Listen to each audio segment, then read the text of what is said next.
it's time once again for another art stream.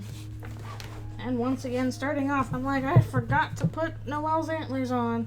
So I gotta do that first, at least per page. Hello, thank you for coming. I hope you're doing well on this Sunday where it's kind of rainy out. But that's expected. The ad zone. Do I have to change it every time? I keep forgetting. I said it once for like, you know, don't do ads in the first half hour. And I think it just sets it back every time. I'm like, can my settings stay for once? I don't know.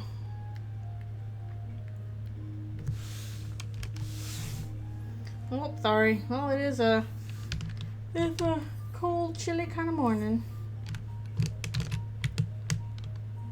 Hello, welcome back. Again, thank you for coming. Sorry about the starting ads. They gotta be there. And these antlers gotta be here.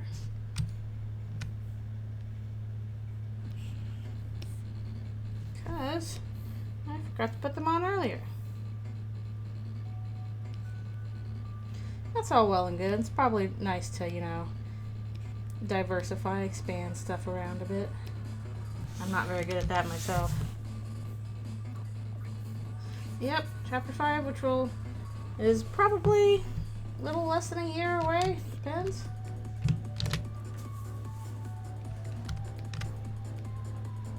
I know it'll be sometime next year.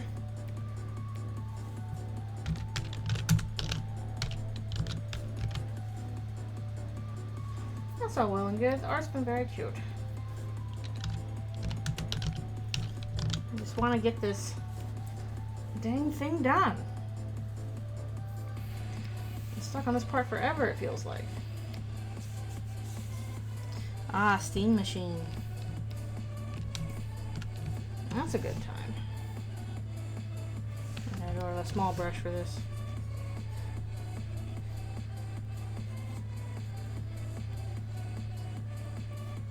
I like how just very basic that is, just steam machine.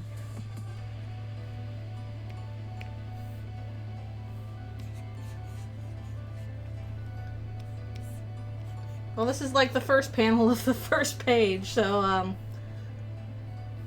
yes, they are just talking, establishing things. Yeah, I'm not sure. Maybe there's like a patent or like licensing reasons why they can't call it steam engine. I don't know. Because, you know, that would make sense. It'd be kind of fun.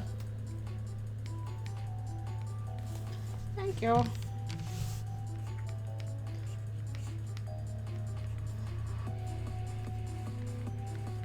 They always look a little bit cute when I have to draw them very small.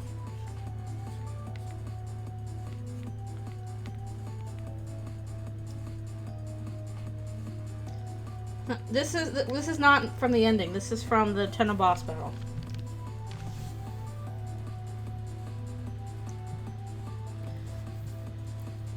We are jumping around a bit. We are not where we were last time I was working on this. I'm working on the Tenna boss battle now.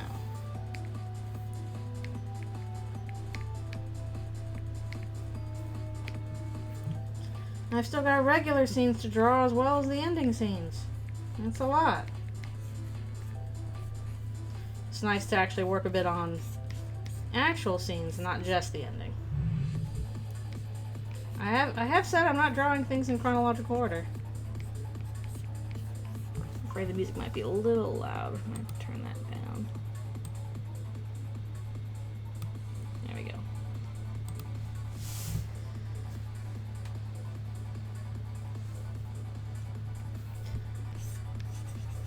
I feel like Chris is pretty average height. I never really saw them as either tall or short. They just seem kind of normal size for a teenager. I don't know. I'm not sure if people get the idea that they're tall or short. And I guess too short to reach the controls, but those are like unnecessarily tall controls. Chris is just the person.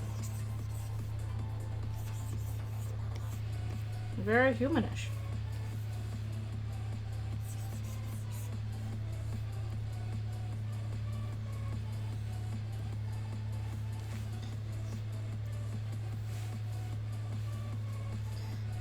hello, thank you for coming. And yeah, that's fine. I don't mind folks lurking or doing stuff while I work. It's what I do. I have on streams while I work, and now you have on my stream while you work, and it's the circle of life, and it moves us all. And productivity, I guess.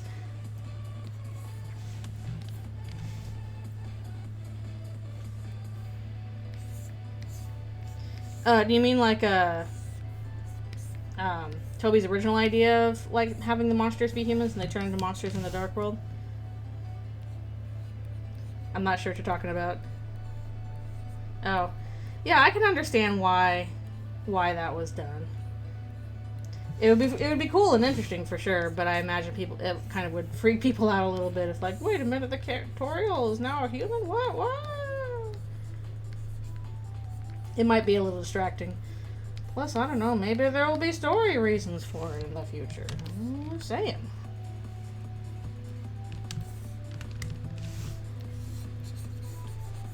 Perhaps it will not just be for nostalgia purposes. Perhaps there will be reasons.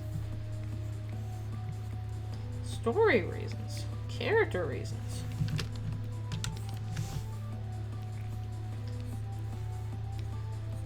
Yeah, we still have the opportunity for Susie to get like kaiju size and cool, and it'll be badass.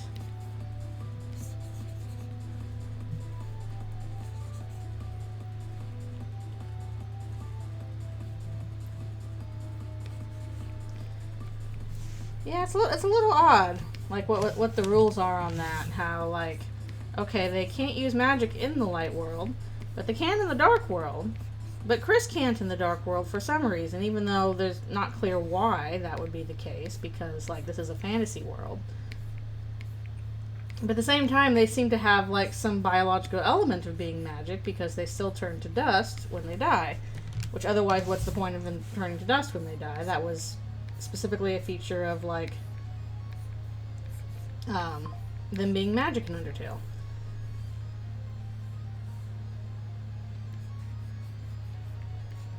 So there has to be reasons for that. I mean, I imagine one of those reasons already is like to explain what's going on with Garrison. And how they're able to basically like revive him in Chapter 4. But there could be more to it as well. That's a lot of words in a chapter.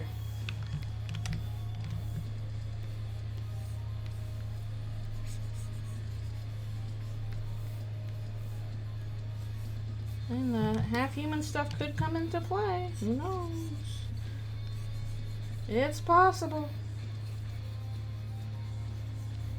It's possible.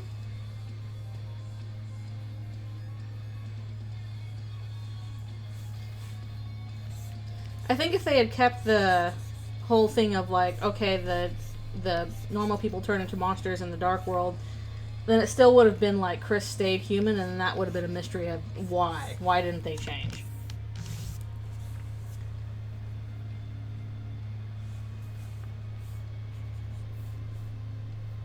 Oh, well, yeah, in this particular case for this universe, like, it would not be quite the same.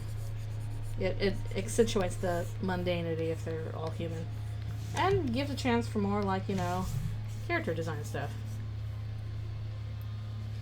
Yeah, but I'm saying that would tie into Chris's character. Like, okay, why does everybody change but not Chris? That seems like it would be a mystery. I would mind. I'd be like, wait, why is this happening? Please answer this for me.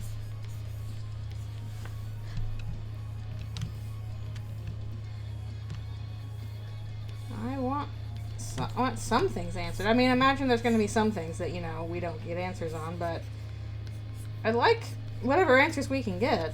That'd be nice.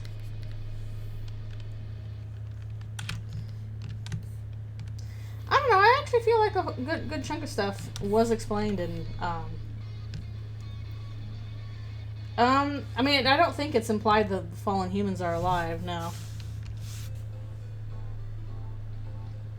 They still seem pretty dead.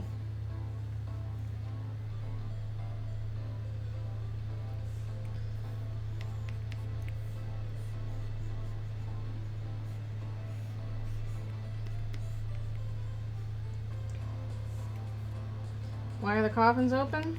Maybe they finally properly buried them. they're just kind of leaving them there. I mean, I guess if you want to, like, you know, fan fiction that they came back to life, especially if you want to bring back Clover, then sure, go for it. And I'm pretty sure that the reason why Chris is the only human is going to tie into character things for them. I think part of the thing that they're struggling with is the fact that they're human in a town of monsters and they do not feel like they fit in. And they feel like their humanity is like a burden and bad, actually. And they're going to need to overcome that.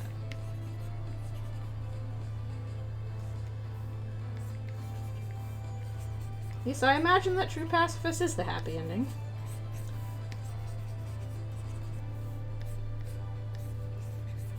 I think that's about the best ending they can get. And Dobia said as such.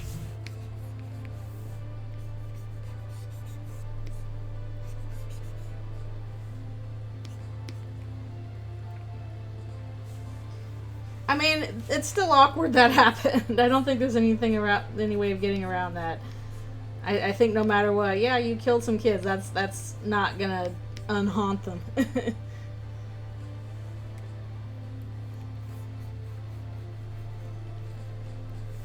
Like, you can move on from mistakes, but that doesn't mean that mistakes didn't happen. Now, that's part of moving on, is recognizing that this bad thing happened and I'm gonna have to live with it. And discovering that you can live with some really crappy stuff.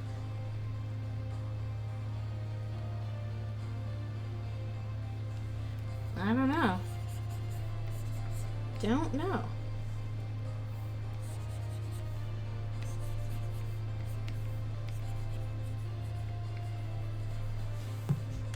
Also, were all the coffins open, or was it just Kara's? Because I'm trying to remember. I feel like it was just Kara's that was open, or like slightly open. And I was there to show, oh, there's no body in there because Kara was moved, but there are mummy wrappings and stuff.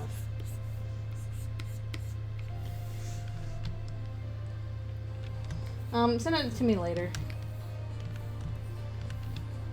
Later, a little distracted doing the draws right now. Yeah, in server.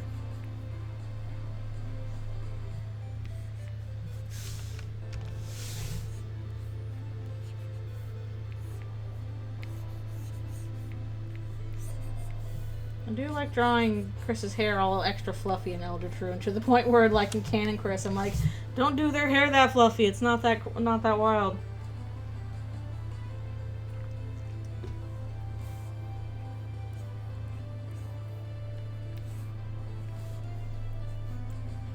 Fluffy hair, Chris. It's fun to draw them that way. Yay!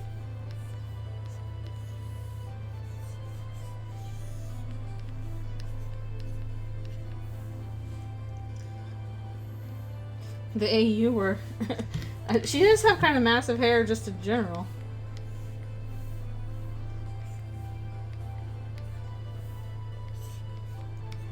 She's got pretty big hair, I think. Oh, she's got the massive 80s hair just when she's doing the... playing drums for the Lightners Live, too. She gets to have the big dyed 80s hair.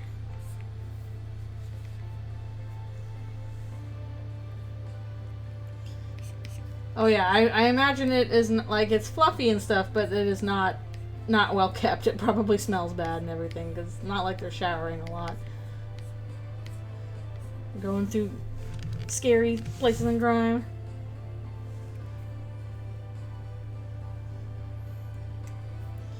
And yeah, because Kara was buried in the flower garden. It was kind of already open.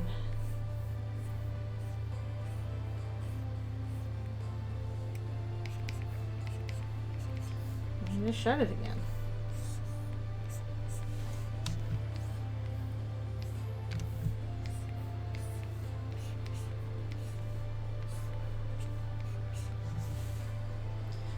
Yes, it was.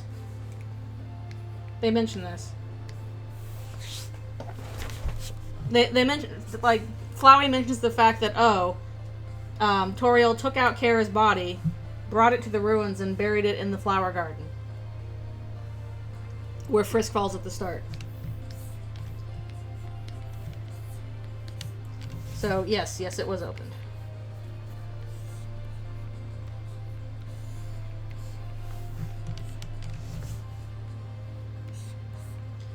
No, I think the implication is that the red heart is Kara's. They just happen to have the same kind of soul. For whatever that might mean in that universe.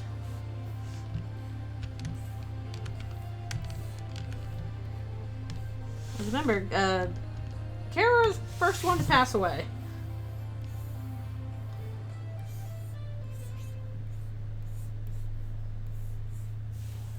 Like, we're supposed to imagine that, oh no, this coffin is intended for us because our name is on it. But remember, we named the fallen soul. We named Kara.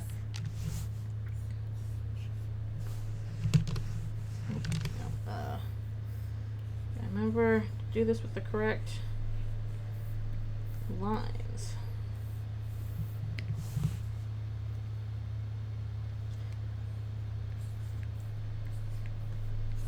And also, we just don't really know much about what the soul colors mean, except they're associated with certain virtues. Yeah, I think that's definitely the idea, is that the coffin was Kara's and Toriel took the body.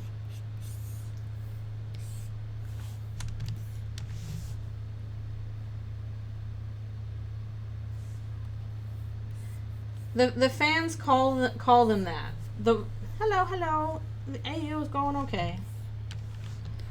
Kara's name is whatever you named the fallen human. The reason why people default to Kara is because if you enter the name Kara in the name thing for your character's name, then it says the true name at the top.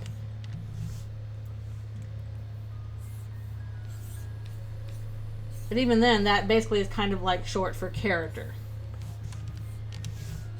They are whatever you name them.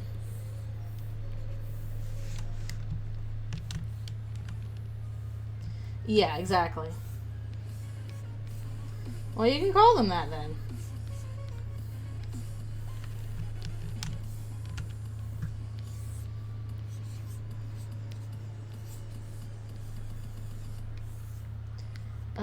I think the reason why people call them Kara is because, you know, again, that's a set name. People then know who you're talking about when you say Kara. They mean, oh, the fallen child that we name at the start of the game. Oh, thank you.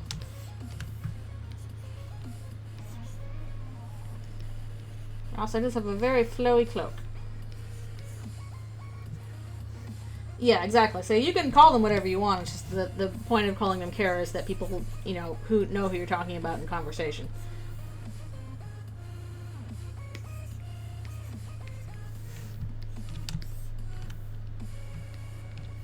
And I can see some stuff, like obviously Toby wanted the character to be called Kara in the 10th anniversary because it would not have struck as well if they were named Togor. That whole thing at the end.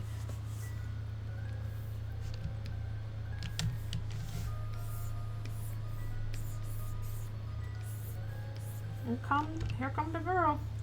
I don't think he hated it. I think he was just like, hey, I'm trying to make a point here with the character, so can I, you know, I'm like, the bid war is cool because we made more money that way. But I think, you know, I'm glad he put his thumb on the scale to make a point.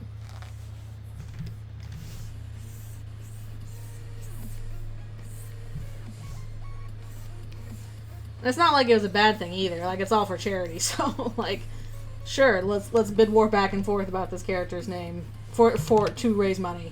It seems fine. Yeah, they didn't know ahead of time that it had to be super serious.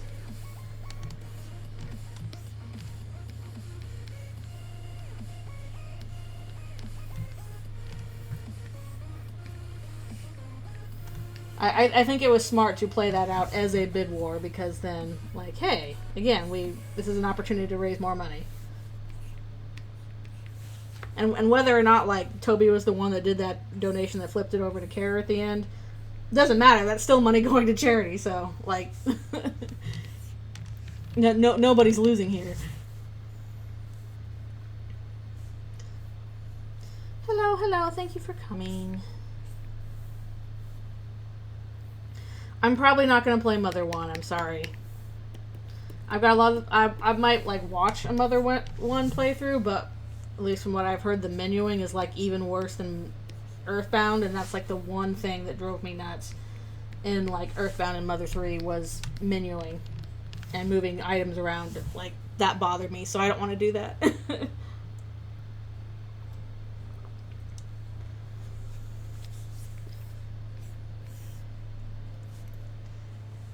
Donated to kill Spamton. I would have donated, but apparently they didn't allow, you could only participate in the sweepstakes if you were in the US, so I was like, darn, I'm in Canada, I can't do it.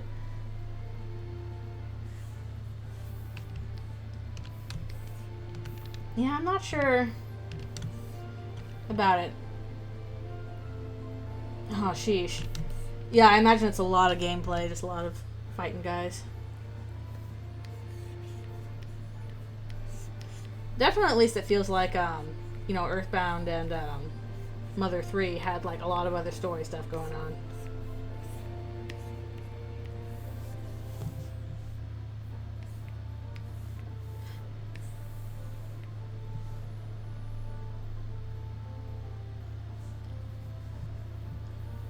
Oh, I see.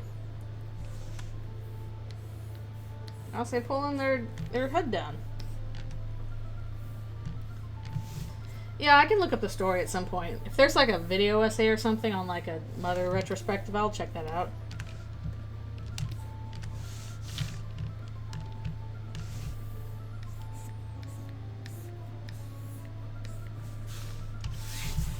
Let me put on a video essay while I draw. That's my ideal way to consume media, unfortunately. Means I'll get it done.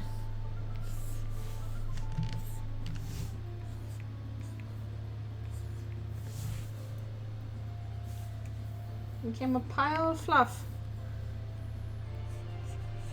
No, Ralph said that's nice. Like, don't look at it. Cognito hazard, or whatever the kids are saying these days.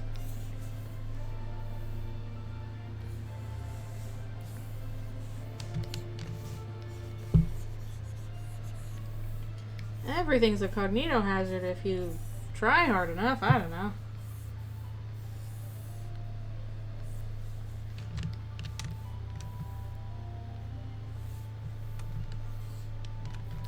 Do the special lines here.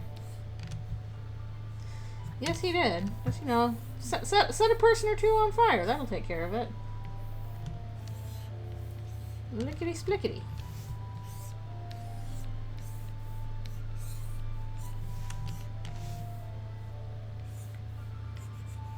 Just like, hey, my face.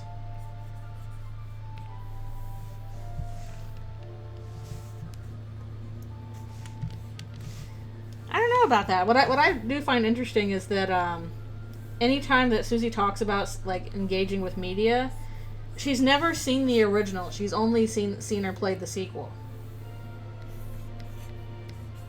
which I feel like is a bit of a commentary on, like, you know, everybody else's attachment to Undertale when going into Deltarune, but Susie doesn't have that attachment. She's only familiar with the sequel.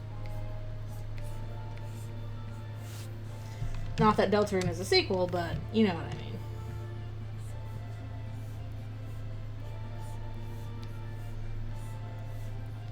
Basically, Susie does not have nostalgic attachment. The way that, like, Noelle does, for example.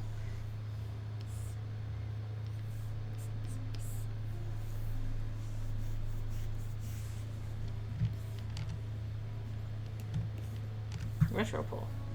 Undertale's just Mother 1.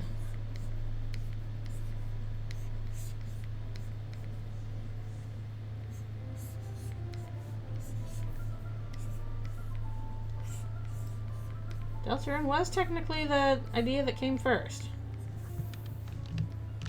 which I still find very interesting.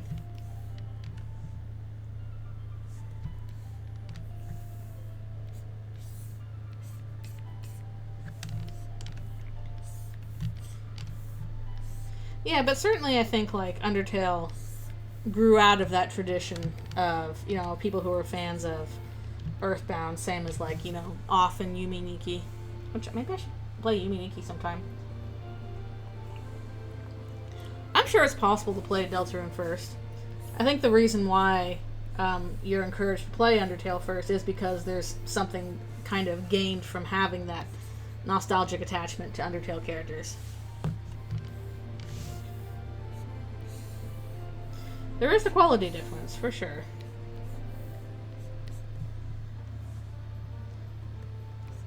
Yeah, I'm sure there will be people out there who play Deltarune first. I mean, he said it's a game for, like, people who have played Undertale. But again, so far at least, aside from, you know, our preconceived notions going in and having these characters again, like, you can play Deltarune without having played Undertale, and I think you can enjoy it. I kind of feel like the, hey, play Undertale first thing is so that you gain that kind of attachment to the characters and the ideas of that world. Yeah, basically your experience is enhanced by already having those feelings for the characters. And perhaps gaining more understanding for them.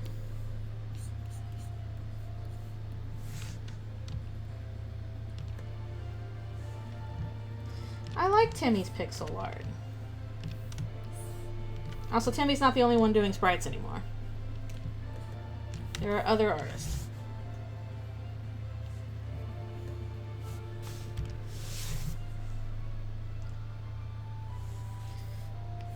Yeah, I think her art's fine.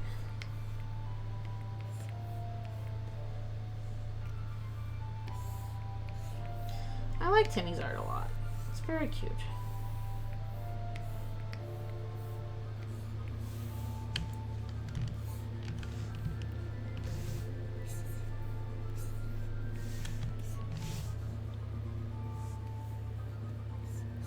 Yep, story's still followable. At least for now.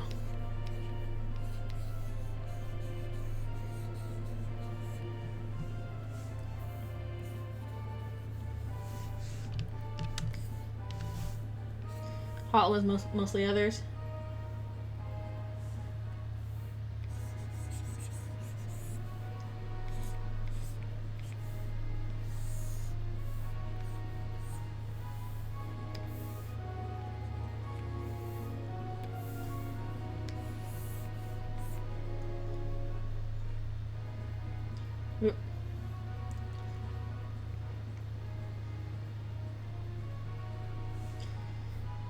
Yeah, FNAF is a whole other thing because, well, the problem with FNAF was that this was clearly not planned out from the start. They can say that, but no, that is definitely not the case. This was supposed to be a one-off that took off, and now we're just kind of like, you know, playing chicken with the theory community, which is not a good way to do things.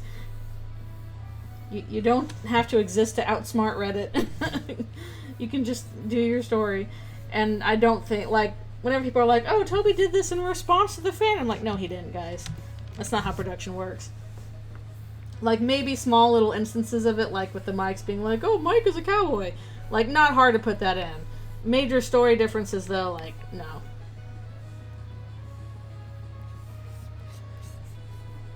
I fell off of FNAF pretty hard. Whenever I try and, like, catch up with anything with the new stories, I'm like, what is going on? I don't understand any of this at all.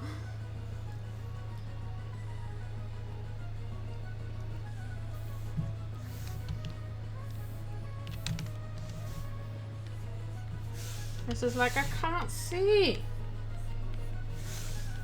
I can't see. I want us to at least see Gaster. I want to see what he looks like. Maybe have, like, I don't really need, like, a battle against him. I don't want to fight him or whatever. That seems a little much. I'd like to at least see what he looks like. You know, have a cool conversation or whatever. Get some things answered. I don't have to have everything answered, but I'd like some things answered.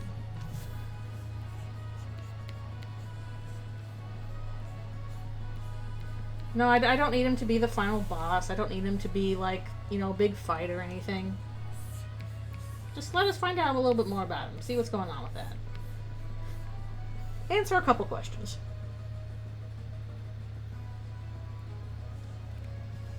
I'll say I can't effing see.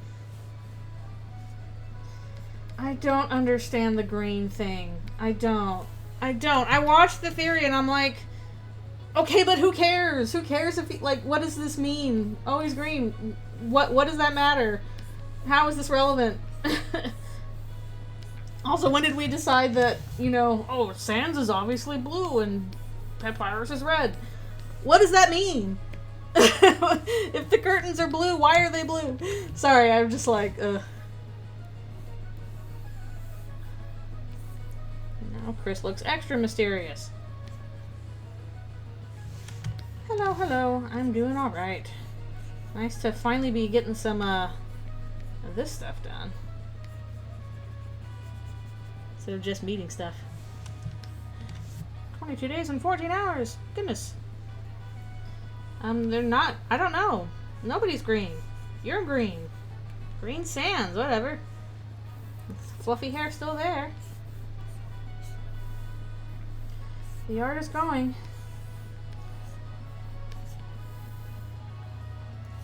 Theories can be fun. I like making them. I might make another theory video. Maybe over Christmas break when I have a little more time. Kind of expanding on the old one with, you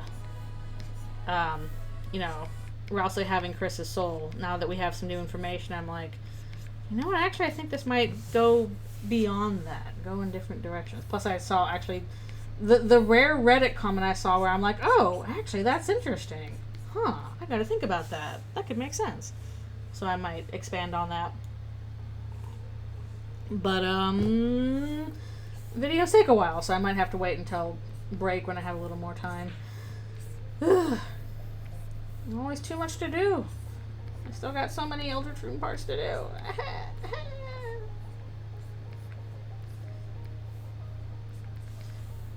And I both want to do and should do. And this might be time for me to do a stretch break, actually, because it's already 9:30. Okay, stretch break time. Chris is trying to figure out what the heck's going on.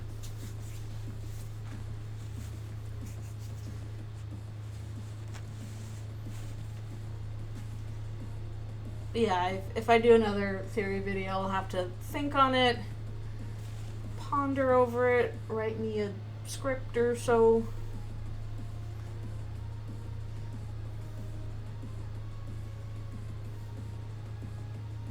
Welcome back. I'm doing my stretch break. I was pondering over possibly making another theory video. They're a lot of work. They're tricky business. Oh, expanding more on the old one of, oh, what if Rousey has Chris's soul? And we have more information now, which makes that more complicated. And I'm like, huh, this could be other things, but like, I saw a suggestion that was like, what if Chris's soul is split 3 ways? And part of it's with Rousey, part of it's with the Knight, and part of it's still with Chris. And I'm like, huh, actually I think that could explain a lot of outstanding questions and be interesting and present challenges for the future. So I kind of want to muddle on that a bit and gather evidence, write a script and stuff, but I need time to do that.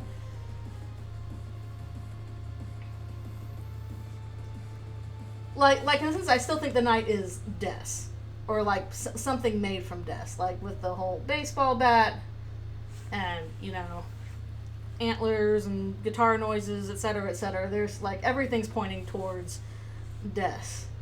But especially going back with like, the voice in the code being Des could be her soul separated, since they mentioned, you know, don't have a sense of time, don't need to eat or drink. Am I alive or dead? I don't know. Like this weird sense of, you know, depersonalization going on there, even though there's memories. So I'm like, okay, what if part of, whatever terrible thing happened with Des to get her the way she is, basically part of Chris's soul got put in there basically to keep her on life support. But that's still a problem. We can't keep going that way.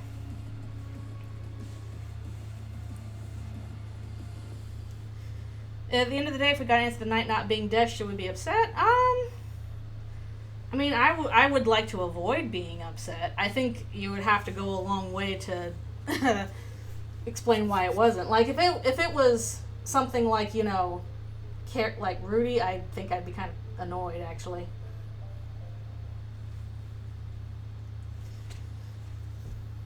Because I feel like, one, I think there's much better evidence towards it being Des, and two, I feel like we have better story, possibility, opportunity with it being Des. Alright, I'll be right back for one more stretch, and etc.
Alrighty, I have returned.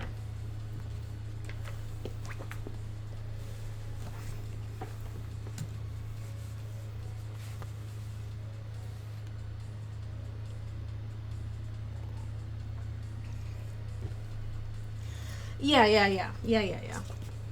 I do think you gotta be careful, don't set yourself up for disappointment kind of thing. As otherwise it's gonna be like, the Chris Knight folks who, sorry as I come back, basically bet everything on Chris Knight, and that's not the case. And yeah, I'm still in the thoughts of okay, there's something about Chris and Ralsei, because there's just that whole theme there of Ralsei kind of representing Chris's desire to fit in with the family and kind of stuff. I still think that's really solid. And but there are some other things I've been thinking about, and one of those things is okay, so we know from Susie's Dark World that Dark Worlds, made in the same place don't necessarily look the same, depending on who makes them. The color of the mind has changed, as we say. So they, our lighteners have different colors there. So I've been wondering, okay, then why do the characters look the same in all the other Dark Worlds? When we know Chris made the Chapter 3 one with the TV world, and I think we can safely say we know for sure that the Knight made the Dark Worlds for Chapters 1, 2, and 4, except for Susie's Dark World. But across all of those, the colors are the same. Why do they look the same if, the Knight and Chris, two different people, made these Dark Worlds? And I'm like, okay, if there is a portion of Chris in the Knight, part of Chris's will, that could be an explanation as to why these Dark Worlds look the same, even though Chris is not the Knight. And that could also feed into okay, why do Chris and the Knight mirror each other's moves? Why do they mimic each other's moves? Etc., etc.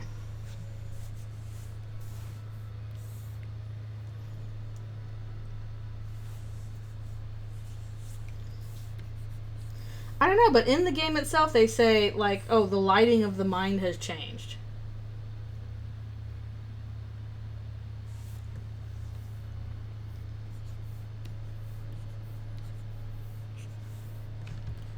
I think we'll know for sure whenever we see Noelle's Dark World, because I'm pretty certain she's going to make one. I think one of the reasons why we have, you know, Chris, Susie, and Noelle, you know, sectioned off in Gaster's thing is because those three are Dark World makers. We already have 2 out of 3 of them.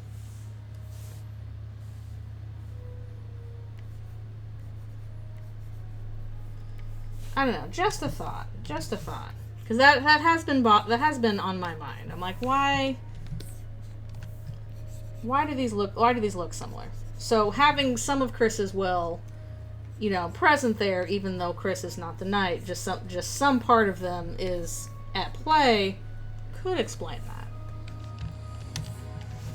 And you know, if the last third is still with Chris, also explains, okay, how can they make a dark world in the first place without us? Because we're not in their body when that happens. They can still do that. They still have some degree of will, and they also can do a remarkable amount without us in them. You know, like go take Birdley to the hospital or play the piano, and etc., etc. Like, we are definitely needed for some things, but we're not necessarily there to keep them alive. At least in the light world. Dark world might be another matter. And this is Will and Testament. I still think there is a part, like, it's mostly Des. Des's body, or most of Des in some way, because, like, everything else in that is pointing towards Des, in my opinion.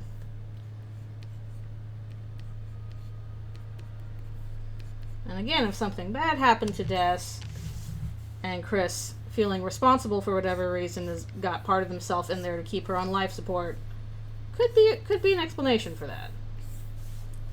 For how things are getting complicated. Yeah, I want to see more of Des. Let us see what she actually looked like, please.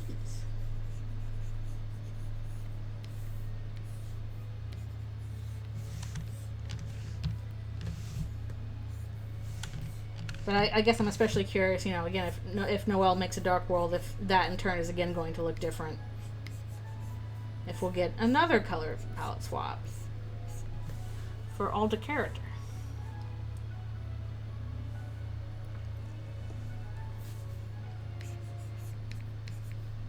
Imagine that's a lot of work, though, if they're going to have like a full, you know, world from Noelle, and that is another character's palette swap. Maybe that's not hard to do, I don't know.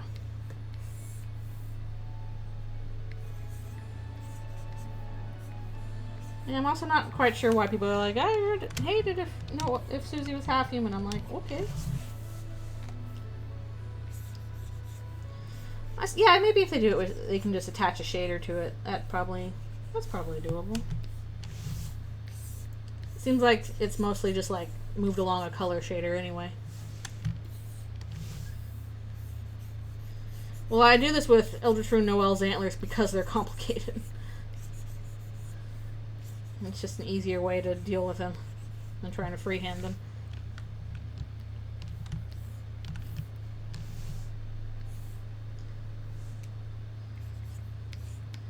Be a little bit better if I could do like a 3D model of them, but I guess maybe I'd have to do that in like Blender. I still need to learn Blender. I have it. I use it for work. I just gotta do it a little better. This will look cool for Noelle's antlers. Me, clueless. True. Extremely true. You can have a cool design for your character, but watch out. You have to draw them a lot of times.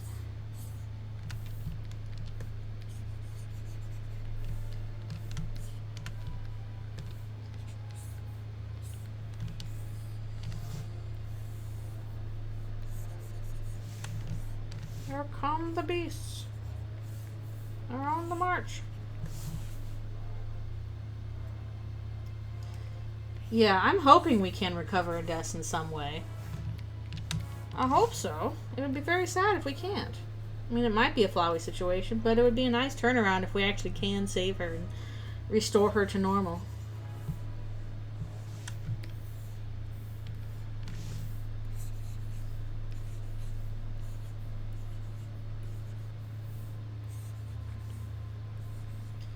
I'm sure that, well, both, you know, Holiday and Dreamer and really the whole, you know, town would appreciate that. My first ever nut dealer fic. I remember Saved Goat Bro back in the day. Vaguely. And that's pretty much how the first major fan work started. It's like, well, what can we do to save Azrael? Let's start doing it. Do it now. We wanted to.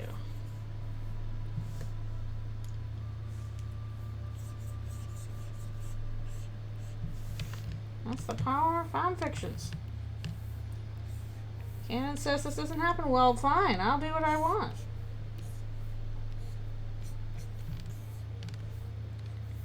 You can't stop me. Invent 500 skeletons.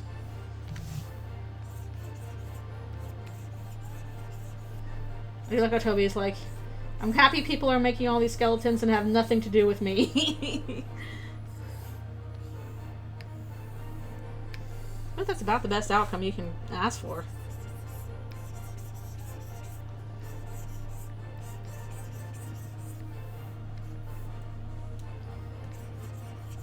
Here comes the sauce. It's gonna be a pain in the butt to shade all this later. Her hair is always a pain in the butt to shade. Silly long hair.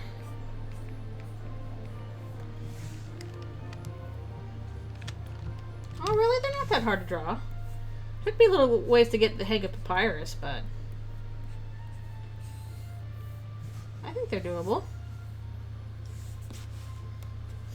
Oh no, kitties! Silly orange boy. Also, thank you for coming. Oh, you want her in the little kaiju, kigu, whatever?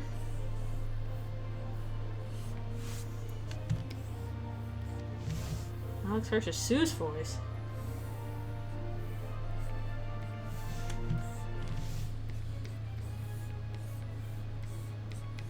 Hey, how did that come up? Alright. Here come all the friendos. Alright, let me grab the antlers again, because I know I'll need those. At least I think I'll need those. Maybe not. Yeah. I guess Noelle's not on this page. Okay, never mind. We don't need no antlers. We don't need no stinking antlers. We got a bound god to face. Always label your layers. Good morning. Thank you for coming. Yep, you go gruffer with ER Susie and add some voice modulations, all that other stuff. Whatever you want to do.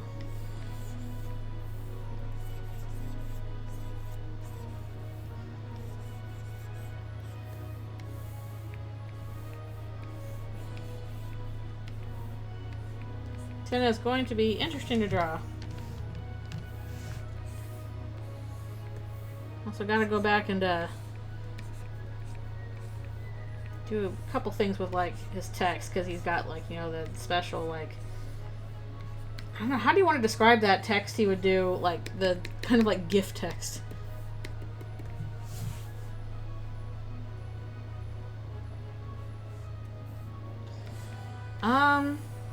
I actually haven't had that many thoughts on like what the TV world looked like before Tenna took over.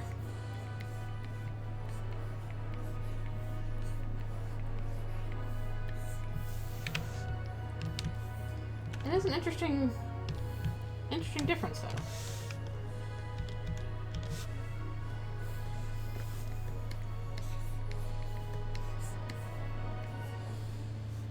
I don't know. I'm trying to think of like how many more like scenes will I even do in Chapter 3's world, and I want to do the ERAM boss fight. But that's in a pretty particular location. I'm not sure how much stuff I'll even be doing in Chapter 3. I want to do the ERAM boss fight. I want to do the Miss Mizzle fight. I've got to do another scene with Sham towards the end. I've got to do 2 scenes with Azrael. Because those will be plot important. I've got to make sure we cover all the plot stuff before the ending. Well, for given values of fun, not fun for Chris. Not a great time for Chris. I gotta like study her speech patterns because she has like a very fanciful way of speaking in order to write that. Values that aren't fun? True. Shockingly. Anti-fun value.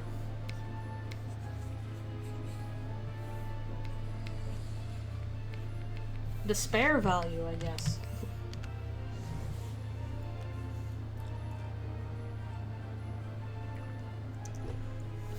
And says, is there a battle Chris has had fun in? Don't know about that. It's a lot less fun when you're, basically playing a game with friends and fighting for your life and or soul. Less fun that way.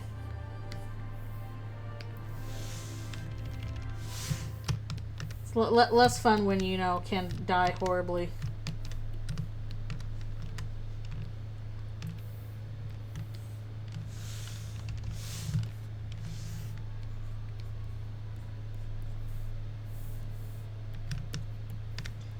And this is one of those times when I would appreciate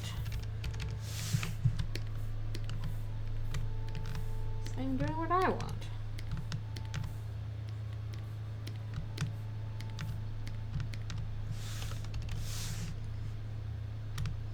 Maybe they had a bit of fun messing with Task Manager.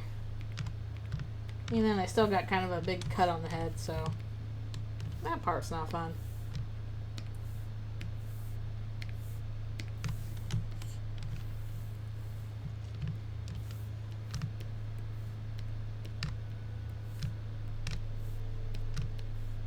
Have there been any fun battles so far? No, the iPad case, no.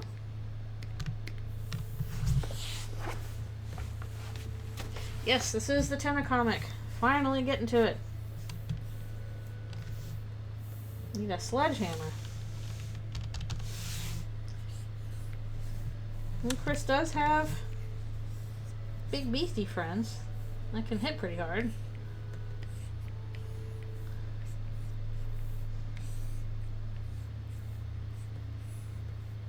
I have to do so much like shiny effects on this stuff.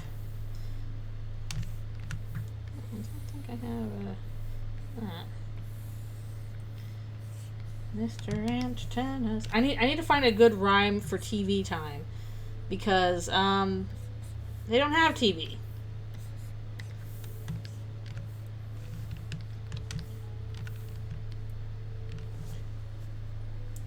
No, it has to rhyme with TV.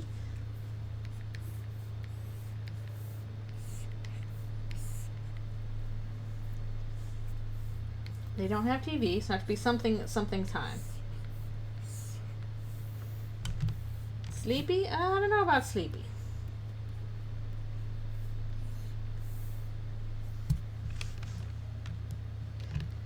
Lord of Screens Aunt. Sure. Memory time. Like barely rhymes with TV. Kinda. If you squint.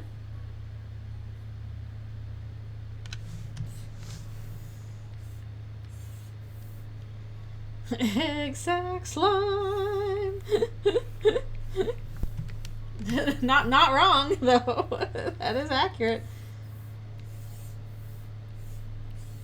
One's probably gonna have quite a few warnings.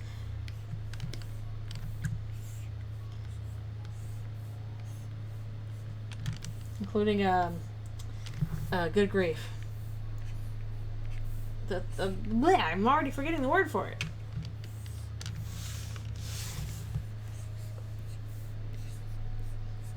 That fear when good grief. Why am I stupid this morning? That fear for when like a lot of like irregular holes or like bulges or something.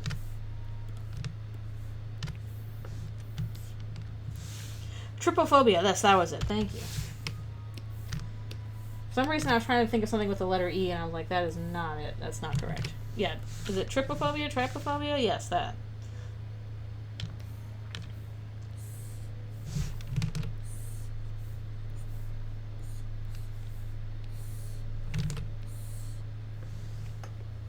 Yeah, ew-holesophobia. Ew-holes. Tangent. No, get out of here, Tangent. Get out of here.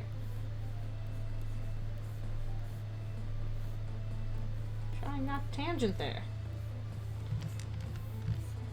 Probably can't help it in some ways.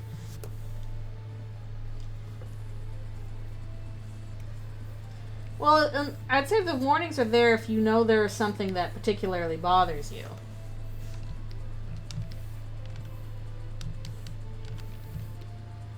Like, do you have a phobia? Or even just a squick? Something that, like, oh, I can't stand to see that. That really bothers you?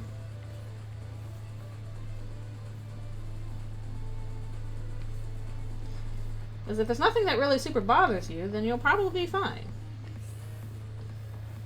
But the point of the warnings is like, okay, if somebody has trypophobia, or any of the other problems I try and list in warnings, then they are warned ahead of time, hey, this thing has that. Make sure you know that before you click.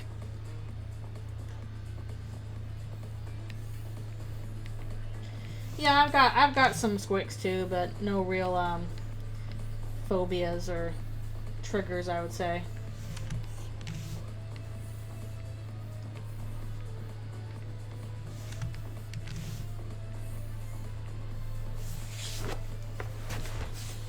Yeah, if you have a severe fear of Tenna, then don't read this part.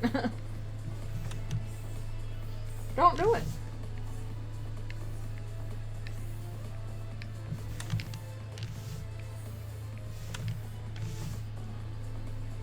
Acronyms are ambiguous.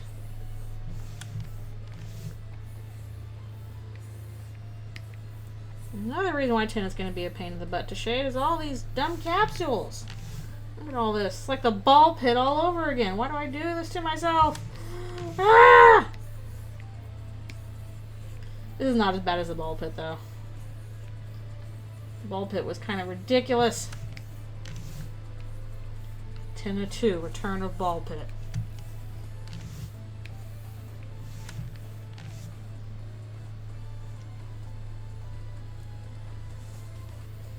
The Thorkels of Doom, true.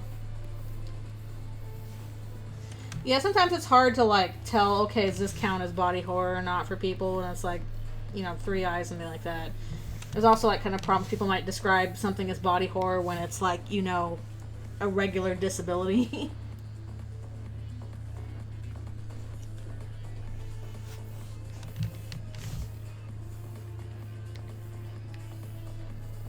Sometimes definitions can get nebulous.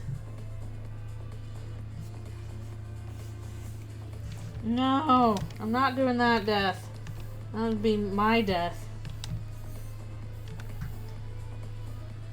My hand gets crushed by a million, you know, small stones. Ugh. Yeah, that's also part of the problem because that kind of stuff is subjective.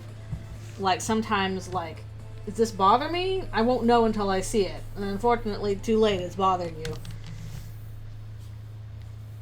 But I think that's also like it's good to be able to like, you know, expose yourself to that kind of thing. Like again, unless it's a really debilitating trigger where you do have to like build yourself up for it, and you really do need the warning. It's useful to be like, okay, I have been made uncomfortable by this. And just be like, well, I'm uncomfortable now. It's okay to be uncomfortable sometimes.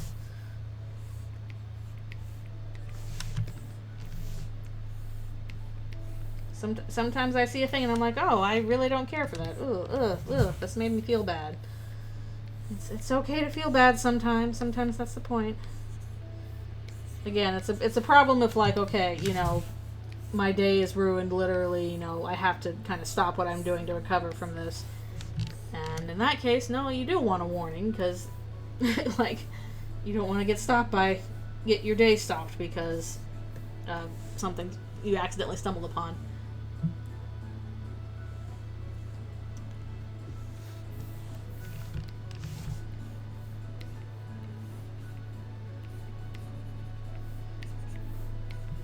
Chris is like, I'm very intimidating. Don't look at me.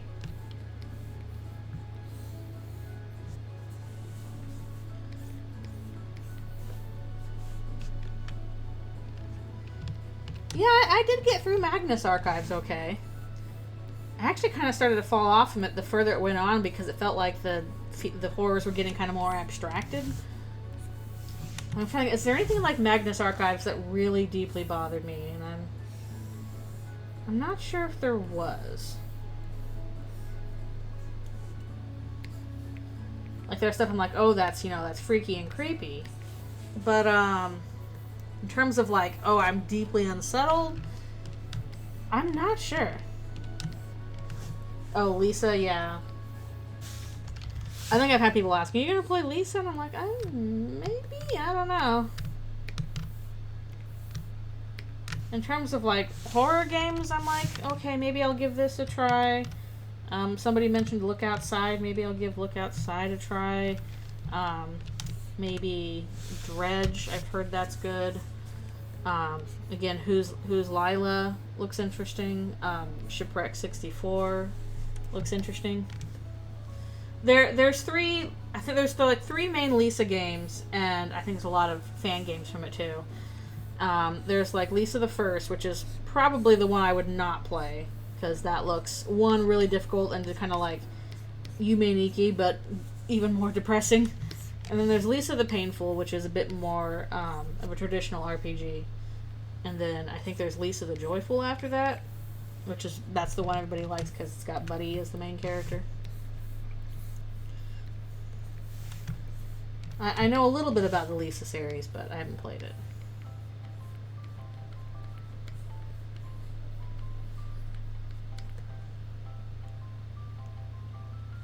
Yeah, difficult themes.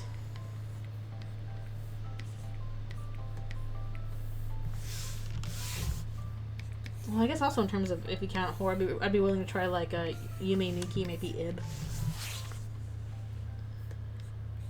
Basically, I want weird, surreal experiences. I just know from... I know from experience I would not do well with something like a Silent Hill or Resident Evil, because if you have to shoot something, I'm not good at that. I'm really bad at that. Orange Boy's yelling.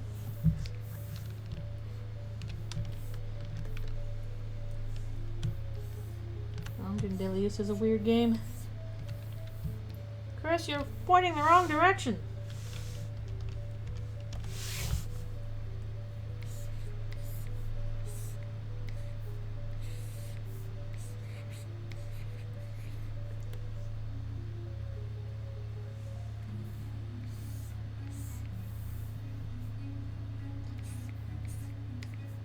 Oh yeah, I forgot that I have a remix of this song.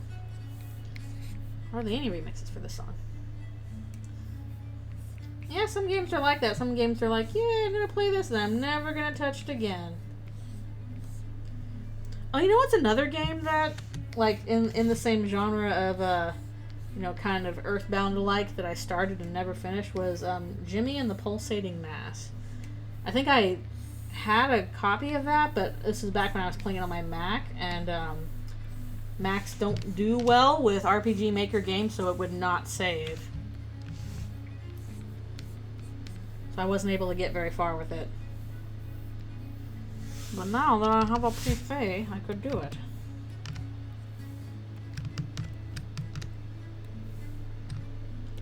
Yeah, Amori was good. I think I actually need to go back and watch through my playthrough of it again for some information. Double check on some stuff. Yeah, I don't know if I'll play Amori again. I don't really want to get like the bad ending. I'm like, I'm happy I got the good ending in Amori.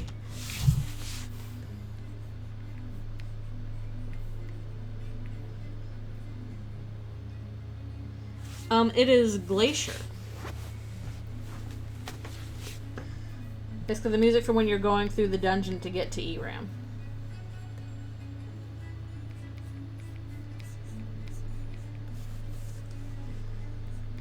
Yeah, bit of an obscure one. Yeah, Mori is good. Maybe I should check out Psyculturalist playthrough of Omori. I'm kind of disappointed. Like, I was really, really enjoying Psyculturalist playthrough of, like, Undertale and Deltarune. I feel like his analysis has gotten worse with time. Like, I don't know what it is, but I was just getting really frustrated. Like, I was really excited for him to get to, like, chapters 3 and 4. And now I'm just really frustrated with how he's been playing it and, like, the conclusions he's been drawing. I don't know what it is, but I've kind of fallen off of it. It sucks because I really enjoyed the Undertale and started Deltarune.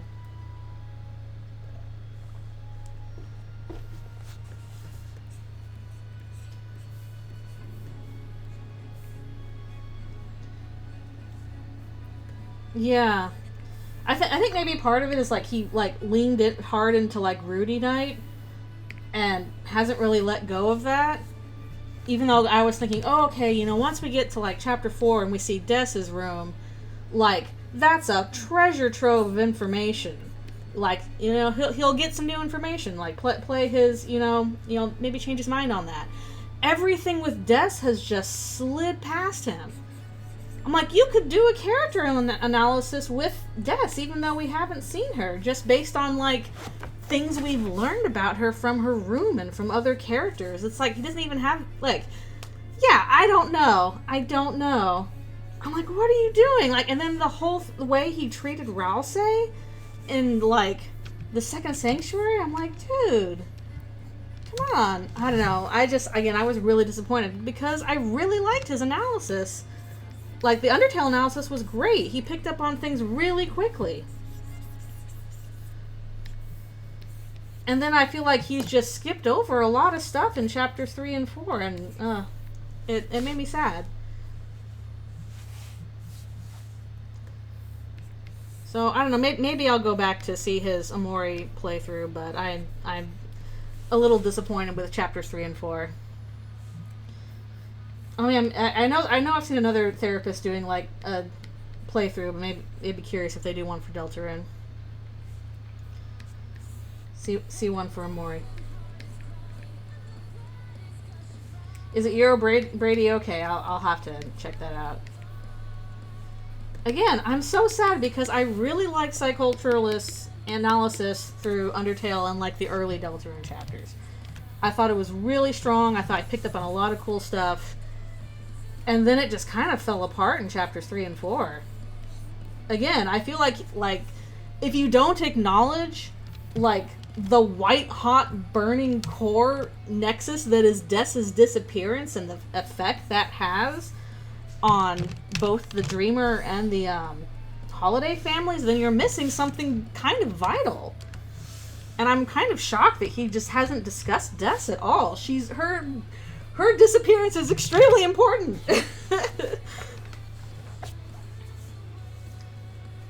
Anyways, I had to rant about that because I caught up with it, like, last week, and I was like, dude, what are you doing? No! Talk about Des, please. I know, like, it's not even like he's missed that. Like, he's watched the, sorry, I'm taking my stretch break now. Like, he's watched the Spamton Sweepstakes stuff, so it's not like you missed that extra stuff.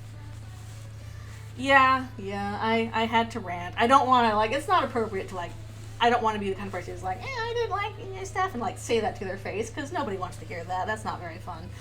But sometimes you just want to rant about something, so thank you for listening to my rant, because that was bothering me, like, a lot last week when I finally caught up with chapter 4. And I suppose I should watch the Weird Root run, but again, I was disappointed, so I've kind of been putting it off. Ooh, roleplay. Oh, I miss doing that.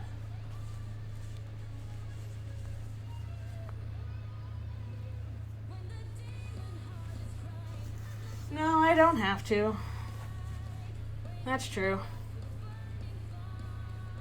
I'm just the the kind of person, I'm one of them, those animators that's like, I am fueled by like 5-hour video essays or, you know, streams or playthroughs. That's my go-to listen stuff while I'm, you know, working on stuff.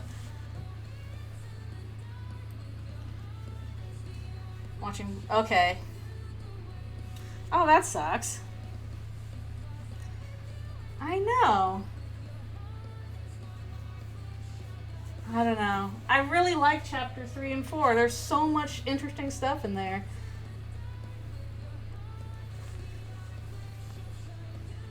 So many cool things. So much to talk about. It's like, and like, I know, like, especially when my first playthrough, I skipped a lot of things because I'm not very good at looking for secrets and stuff like that.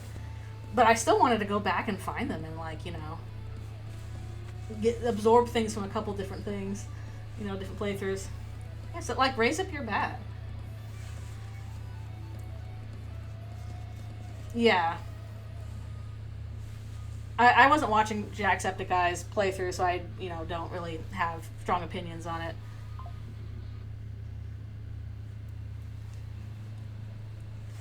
No, I don't think that he, you know, is scripted. I don't think that's the case. He doesn't play like that's the case. I don't, like, no. I've never think, oh, he's faking it. You know, he already played. No, like, that. No, I don't think that's true. But I do think his analysis fell off in the new chapters, so I'm just sad about that.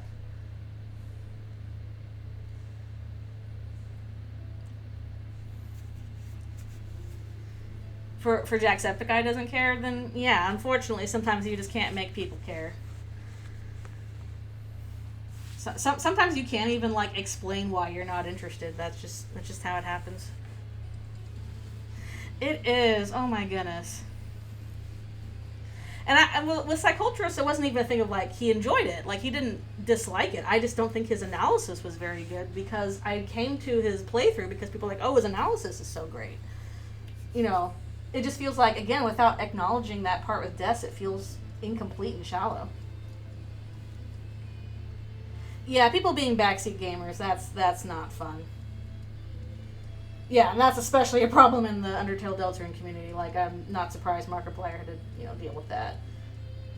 Ugh. And that's not fun. You don't, especially, like, if you don't want backseating and people are just doing it anyway, like, that can suck the fun out of it. Alright, I will be right back for one more stretch and orange juice, etc.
already out of turn.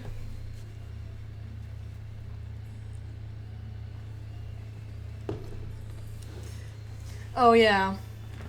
That's exactly what happened when I first played Undertale. I killed Toriel on accident. I 100% got the Toby intended experience. I didn't reset at that point either. I was like, oh no, I killed Toriel. Oh, I guess I'll just keep going. Like, I didn't really think to, like, go back and try again.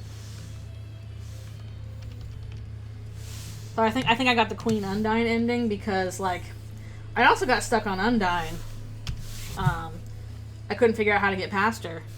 And then, but at that point I was like, well, I don't want to kill somebody again. That already happened with Toriel. You know, I'll look up how to win, and that was the only battle I looked up where I'm like, oh, you have to run away.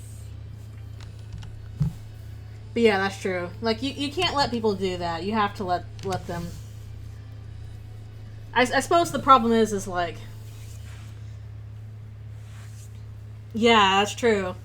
Not having Toriel really does make the ending sadder. I guess the reason why people get really, like, pent up about that is, like, okay, if you are a streamer with limited time to play the game, then if you kill Toriel on your first playthrough, then you can't carry that over into a pacifist playthrough. You have to start over and play the whole game again to get pacifist. So you basically, if you kill Toriel, you have to play twice. If you are a streamer that, you know, I gotta move on to my next game kind of thing, then you're probably not gonna do that. Basically, you're not gonna get a pacifist ending if you kill Toriel and don't reload. Yeah. Yeah, exactly. I'm glad I played it the way I did, where I did play it twice, basically. I think that was the best experience, but that's really hard when you're playing for an audience. I can see that. Yeah, yeah. Toby did kind of warn people. He's like, maybe hold off. Don't play it on stream, please. Don't spoil people. It is a very personal game.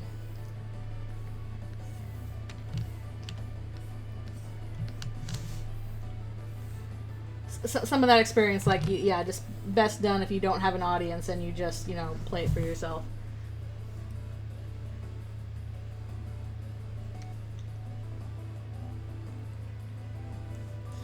Yeah, that is probably one of my only complaints about the way that Undertale Yellow was designed. I feel like it would have been better if it was designed so that you had to play neutral first. The same way that Undertale was designed so that you cannot do pacifist until you've done, like, the neutral battle. And I think that would be a difficult thing to do, but I think it would have benefited if they had figured that one out. Because, yeah, that's exactly what I did. I'm like, okay, I already know how, you know, playing pacifist works, and I want to see the pacifist ending, so I'm going to do that first. Even though the neutral battle is extremely cool. I'm glad I went back and played neutral, but...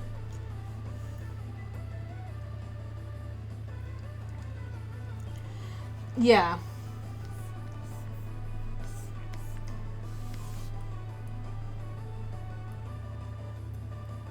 Yeah, I guess that's true. Oh, is it doodle time? Is it time for doodle?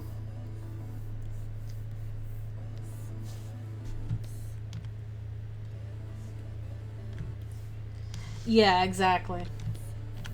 Which that can't be helped. I can understand why Toby released Chapter 2 early, especially in the sense of, like, you know, one, trying to figure this stuff out, and two, like, oh, you know, things are hard, I'm gonna, you know, do a little something for the community.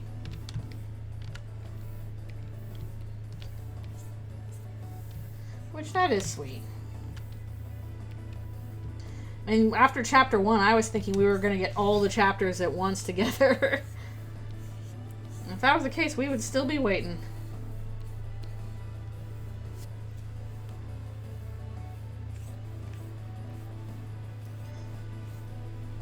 Yeah, on the one hand, it would be cool to, like, have everything released at once. On the other hand, I absolutely can understand Toby's thing of like, I have to get something out.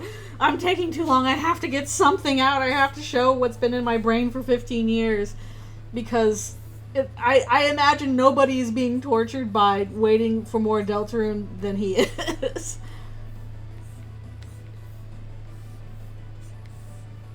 But you can only go so fast, and it's not good to rush.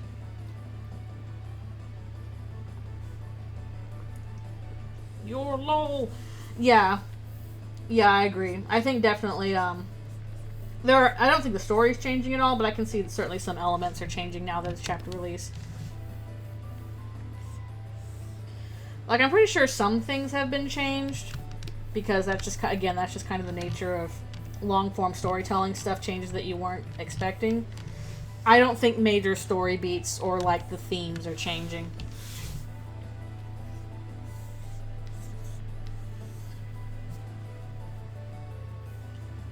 Asking if they want to DM me.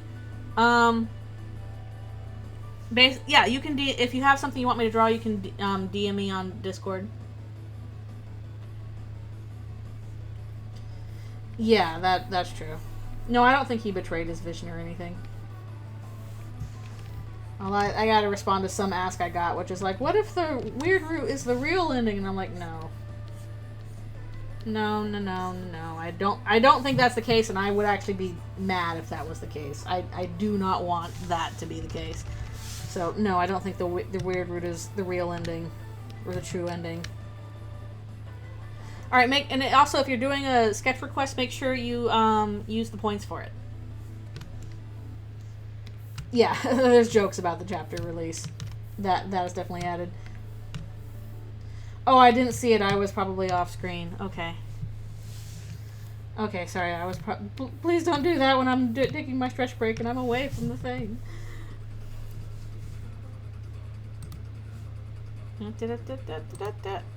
Okay. Dog. Oh, okay. Cutie. All right, here we go.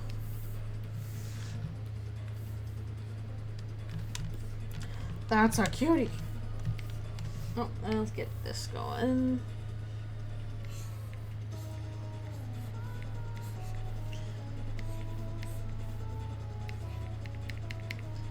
Boop, boop, boop, boop. It's like a little stuffy dragon.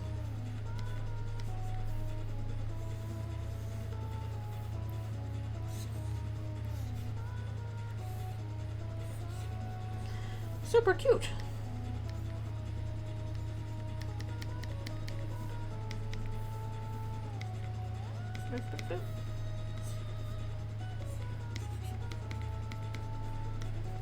Try and get all little parts there. Oh. That's adorable little Scrungle. I'm gonna turn him around a little bit so that he fits in like a puzzle piece better. Whee! I'm soaring down. There we go. Extremely cute. Thank you for doing the request thingy.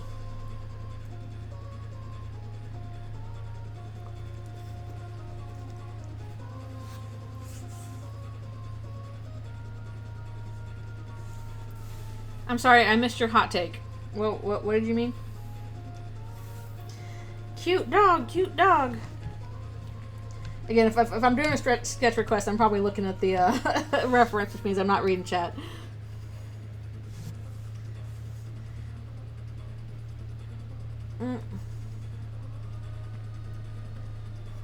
Falling into a hole.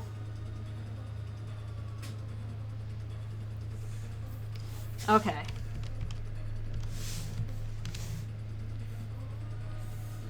Yeah, definitely the weird root feels like a creepypasta. At least I think it certainly did when it first came out.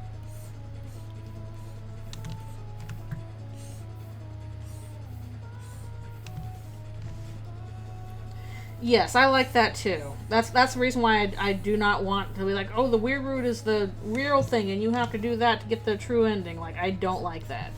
I like the fact that, like, stuff like the weird root or the genocide root is your choice to do. It's not a requirement. You are doing this through entirely your own volition. Yeah, it's the scary thing is you breaking the game. Yeah, no mercy, all that stuff. But basically, no, I don't think you have to play Weirdroot for the true ending. I don't think you have to beat all the secret bosses for the true ending. I don't think that we're going to need the shadow crystals for the true ending. And I don't think... And actually, no, Toby has flat out said you don't have to beat the game on every save file for the true ending. I think just to get the true ending, you're going to have to beat the game.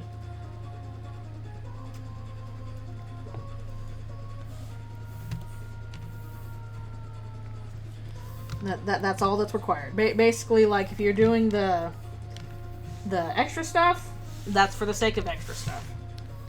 But I don't think... I think if anything might change how the story feels, at least in terms of outcome. I don't think I have to get the eggs for a secret ending, nope. Or true ending. That's extra. I think if there's anything that might change at least how the ending feels, it'll be doing all recruits. But that's not a hard thing to do.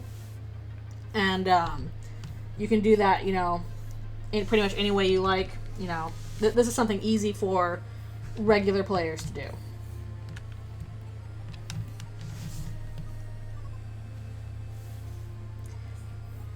Yeah, shadow crystals. Shadow crystals might change certain scenes. Yeah, eggs are part of a character reveal. I don't think they're going to change the story. Susie dies without all recruits. If there's anything that's going to affect the way the outcome feels, it's the all recruits.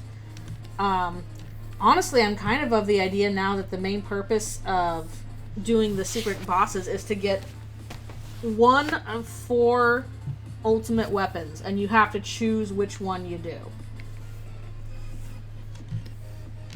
Yes, the fact that Susie is sidelined so much in the Weirdroot, I think, is important. Being cryptic as heck.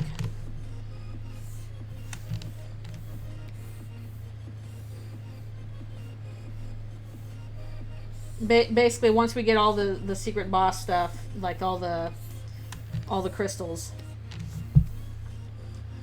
you will have the opportunity to forge 1 of 4 ultimate weapons. Well, you know, the 4th one being Noelle's, kind of a weird one. You would have to do the Weirdroot in order to get it. But basically, pick a character whose ultimate weapon do you want and why.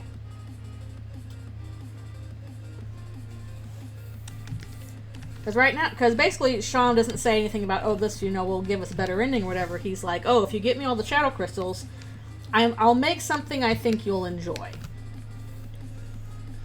Yeah, maybe Sky Mantle, something like that.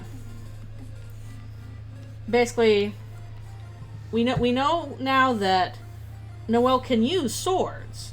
She can use the Jingle Sword and the Black Shard. So what if the Twisted Sword is one of her swords? What if that's her ultimate weapon, especially with the whole trance down ability? That's the only thing we know that Pure Crystal will do so far, is that you basically meld together the Thorn Ring and the Pure Crystal to get Twisted Sword. And my thoughts are that this will be the case with other weapons as well. Basically, you'll get Pure Crystal with Justice Axe for Susie's best weapon, Pure Crystal with Black Shard for Chris's best weapon, and assuming that the next secret boss will be centered on Ralsei, and he gets a powerful scarf from that boss, then that scarf with Pure Crystal will be Ralsei's best weapon. And that the choice involved with that is, okay, this weapon will, you know, raise all their stats and give them a unique ability. So, you are then just stuck with the choice of, okay, whose weapon do you want to forge and why? Which ability would be the most useful to you?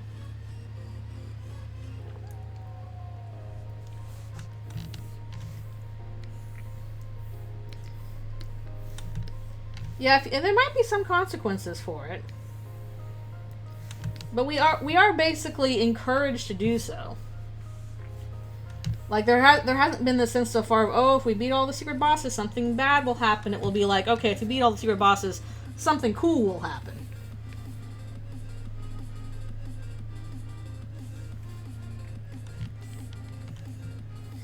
Yeah, but Shauna's very fatalist. Like, they don't seem to be like, they don't seem to think there's a way out of it, except for like, oh, I have this sense of hope now.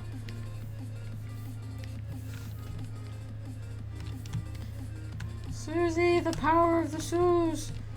Okay, we got that one done. On to 3.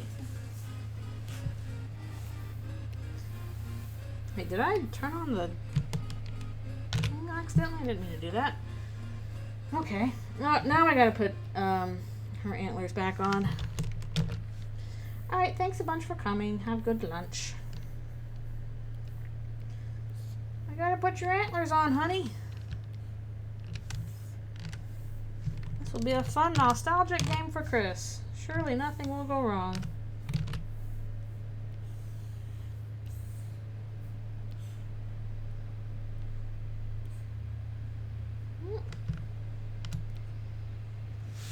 Get her antlers on.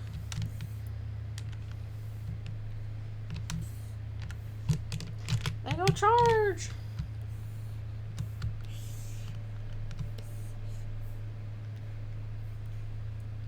I can barely see them anyway.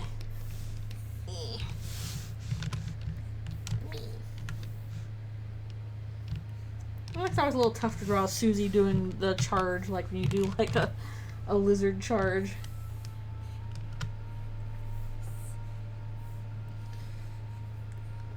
Because lizards don't so much charge as they scamper. Scamper. Susie is the coolest character of all time. And the wokest. But also the coolest.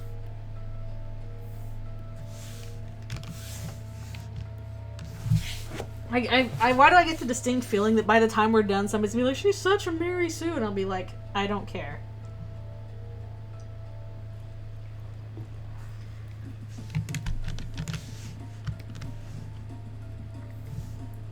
She's allowed to be the coolest.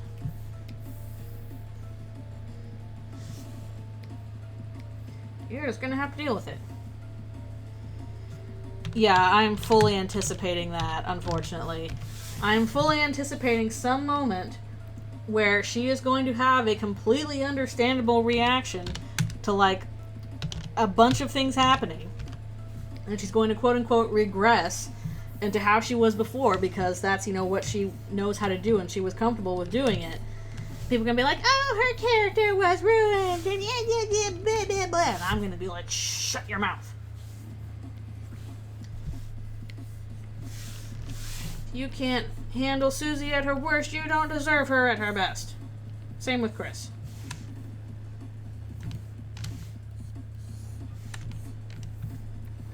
I fully expect that's going to happen. Like, look how people are treating Chris now. Come on. I don't believe them and say, oh, Susie's fine. No, some of y'all are going to turn on Susie. I can see it now.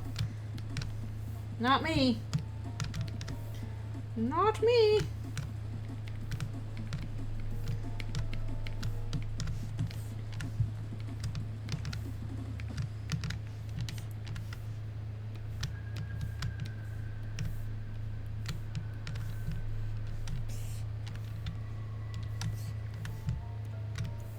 She's a teenager under a lot of stress. She is allowed to fuck up.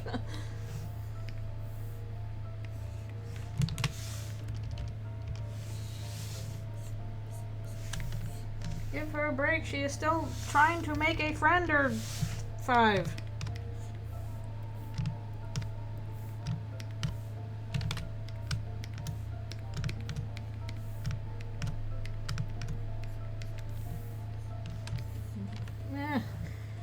Tenna, I'm becoming unfond of the way of your design, even though it's entirely my own fault.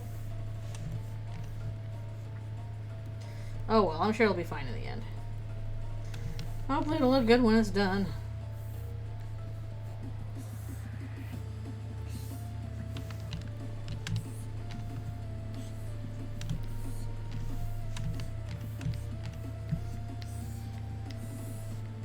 I do somehow get the feeling that Chapter 5 is going to end very, very cliffhangery and, like, characters are in a bad place. It's gonna be a rough ending for 5, I think.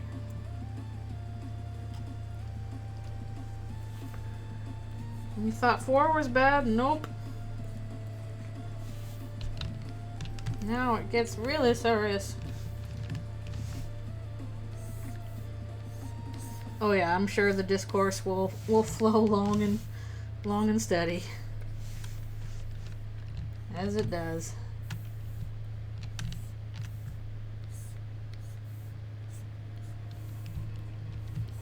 Also, because I do think we're stopping Chapter 5 with, my prediction is we're stopping Chapter 5 with Noelle making a dark fountain at the festival.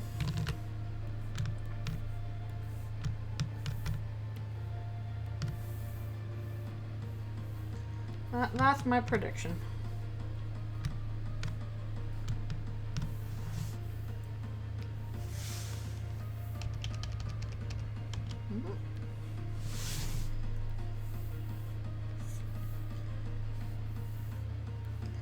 Even though she'll probably honestly be completely justified in doing so.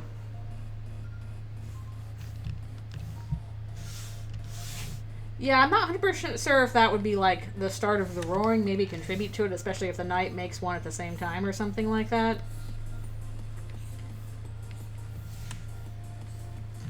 But I do get the distinct feeling that she's going to be making a dark fountain.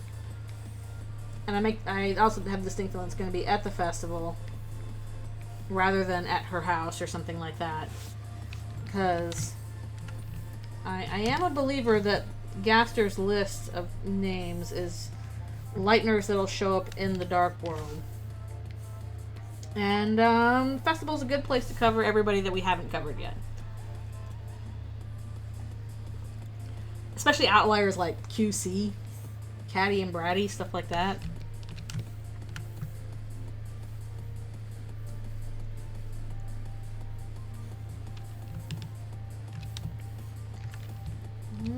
More Tenna. Oh boy.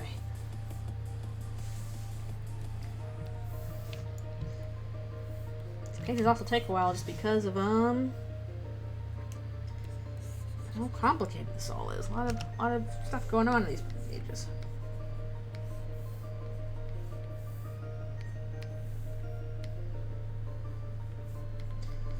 How this stuff will play out weirder, though, I'm not sure.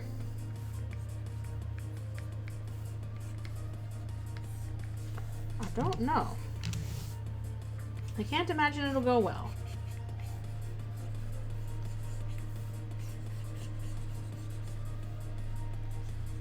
We might indeed fight her in the weird route.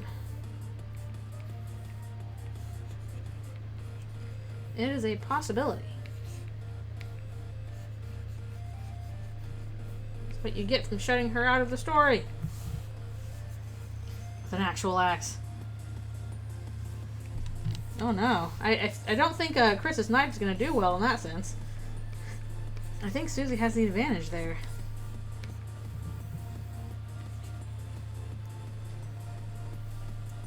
Oh yeah, Undertale style. We do have real world stats.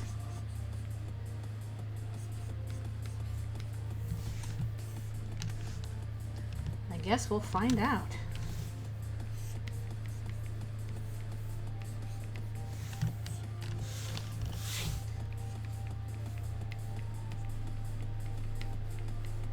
I do think Susie's getting the soul eventually in normal route. Maybe not weird route, if that's going to Noelle instead.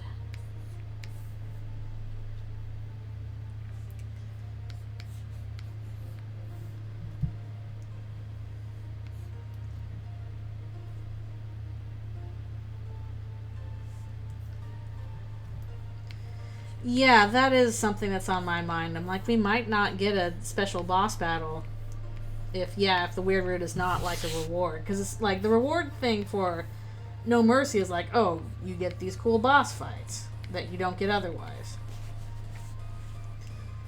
But I don't know.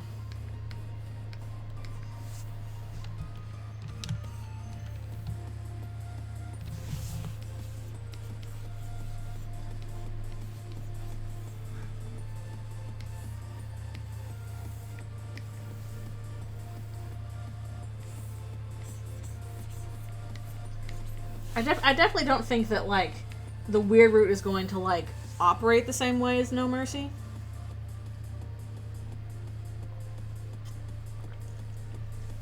Yeah, that's part of the thing. Like, some people really enjoy really difficult boss battles that they want to try over and over and over again. And that's, you know, people really enjoy fighting Sans in that sense. So in that sense, even though, like, the root is supposed to be like, oh, you know, this is tedious and exhausting and cruddy and stuff, you know, you're sucking the fun out of it. For some people, like, that is kind of fun.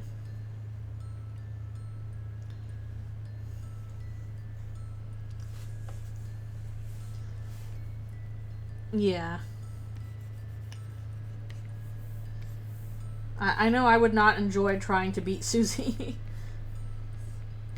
I mean, maybe I'm not the best person to ask about that, because I already don't play the weird route, and I don't really have the intention to. Which is why I think I would be genuinely pissed off if it's like, oh, you gotta do the weird route in order to get the true ending. Like, that would probably be one of the few things that would ruin the game for me. I'm like, no, Toby, no. Yeah, that's extremely dark.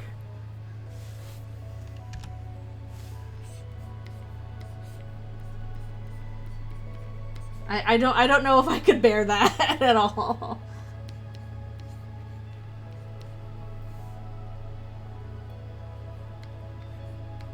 Does the No Mercy route still hold up? I mean, sure, I haven't played it. I don't want to play it. But does it still hold up? Yeah, I'd say so. It got its point across quite effectively, I think.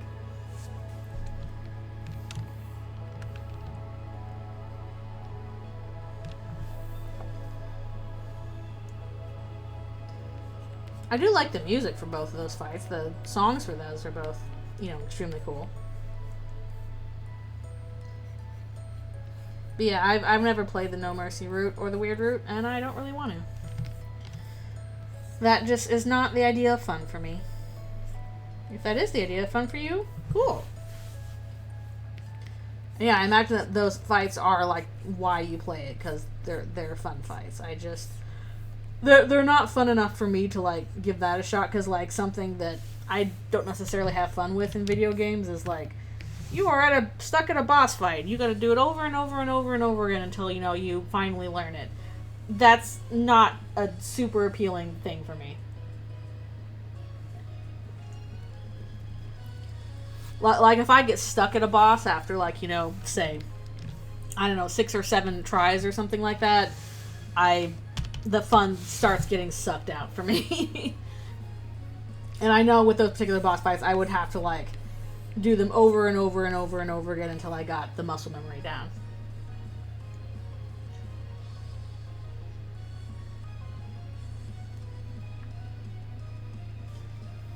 Oh, well, we're still not done with Eldritchrune yet, you know? We still got time.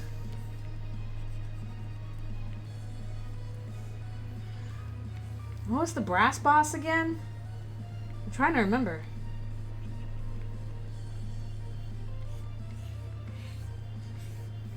But that was one I probably got stuck on, wasn't it? I'm sure there were a couple I got stuck on. Oh yeah, the trumpet guy. Ugh.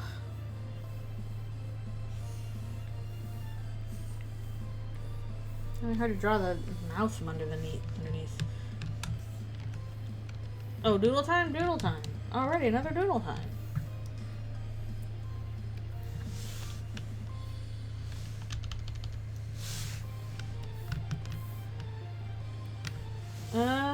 Okay, let's see.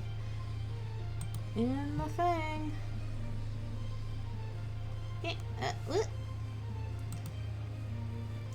I don't see it in the Discord DMs yet. Ooh, where'd it go? Oh, there it is. Okie dokie. We'll pop over for that. I think I can work with that. Where should I put them? Put them over here.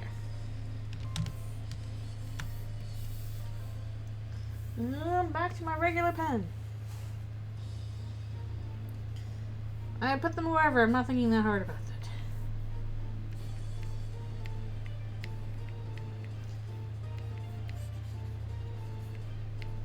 Oh, might have to move that around a little bit. It's a little bit...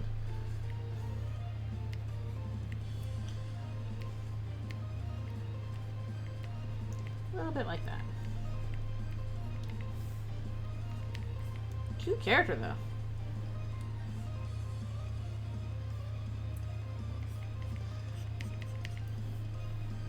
Yeah. So Susie does seem to have particular interactions with humans and monsters kind of thing. Actually, that.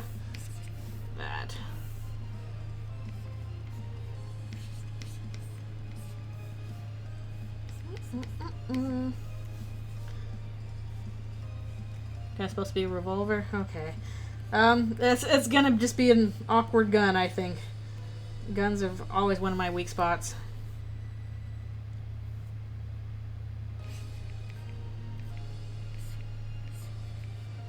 Trying to draw it like up and stuff. Choo-choo.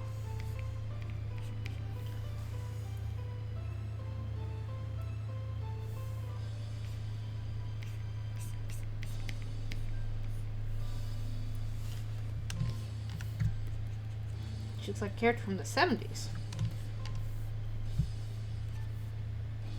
So I'm gonna move her down so that we're not touching the foot there.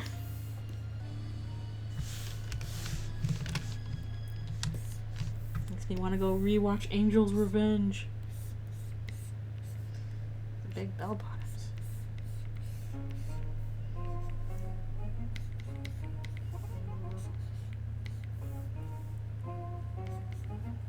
It might make her a little smaller to fit in. There we go.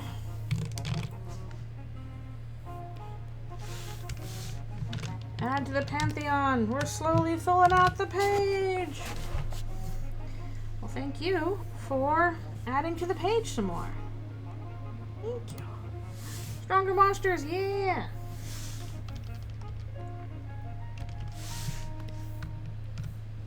I remember when the rumor was going around, maybe we'll finally get hard mode. We are never getting hard mode.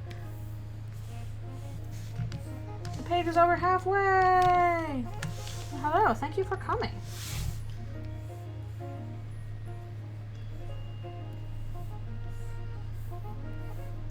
Someday soon the page will be full and then it will be posted.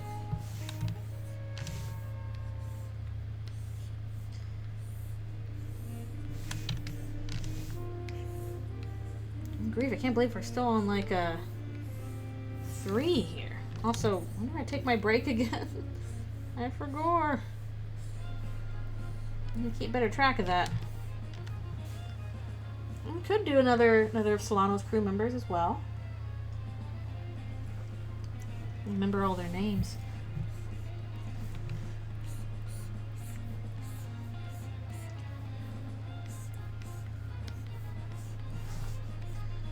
Ponies at least are easy for me to draw. That's like riding a bicycle. I've kind of found myself whenever I'm storyboarding like an animal that's a 4-legged animal, just kind of naturally falling into, you know, hooves for them. Like, no, they're not hooves. This is a dog. Their paws are not like not like cat, you know. They're not like horse hooves. Again, even the My Little Ponies, they don't really necessarily have like hooves. They have just like little stumps. Stumps you can, you know, pick things up with, if necessary. I'm sure somebody's done that. Somebody's out there probably has done that. I'd be shocked if it hasn't happened already.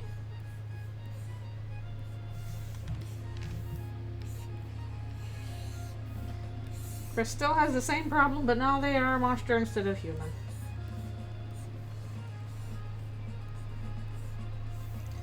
Well, I do kind of like the fact that, you know, it's a little bit of a switcheroo. Instead of I'm the only monster in a world of humans, it's I'm the only human in a community of monsters, and that's kind of sucky. That's a nice change of pace. Human sands, watch out.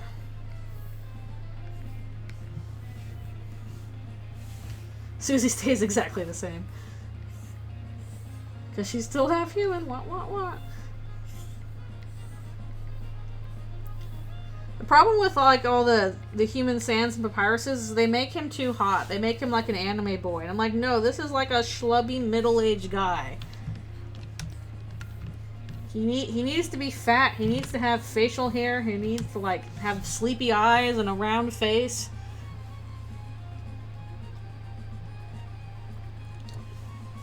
He's in his 40s, yeah, whatever. Like if you can humanize him, but he ain't gonna be no anime pretty boy.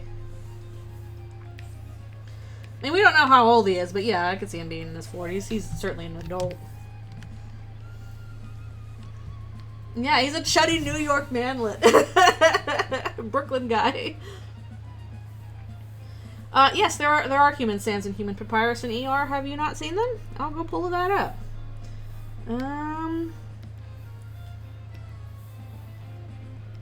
Here, let's go find them.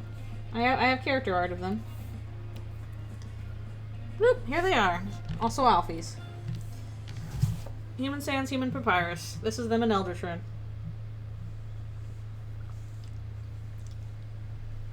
They're fun. They're fun to do it that way.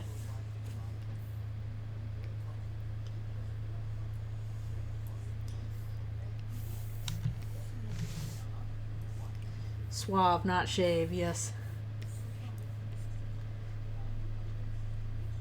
I don't know, because I feel like he's probably around the same age as Toriel, and I don't think Toriel is in her 30s. She seems like an older mother.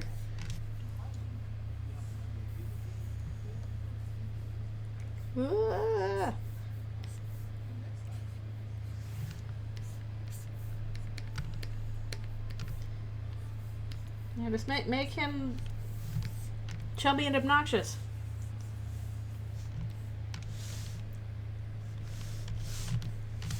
Yeah, I feel like Toriel and Asgore are both, they're older adults. I mean, they have a college-age kid. And one that is almost going to college.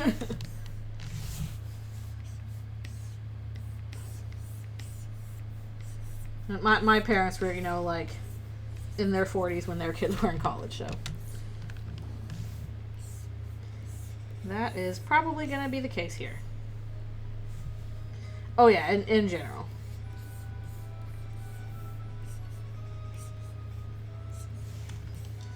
Might need to stop and do a stretch break here soon. Maybe after this part? I totally lost track of... I probably need to do a stretch break. Yeah, my parents got married pretty young and had me pretty young. So they are pretty young in terms of, you know, people, their peers. Alright, I'm gonna stretch break now. They're in their 60s now. When I have friends whose parents are like, you know, 70s and stuff like that, or even older.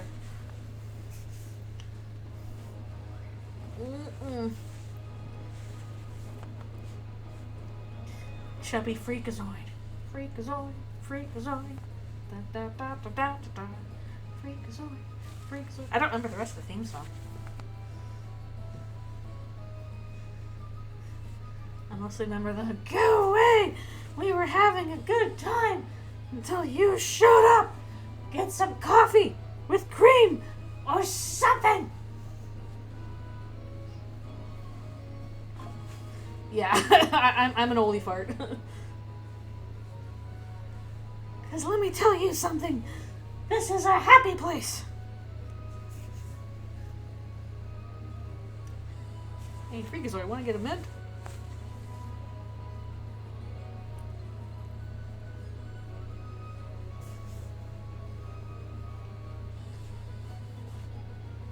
The 3 off by a meteor. Oh, I did not keep up with the reboot of Animaniacs. Also, I don't think you can kill them with a meteor. They're like cartoons. I don't know. I feel like they would survive that.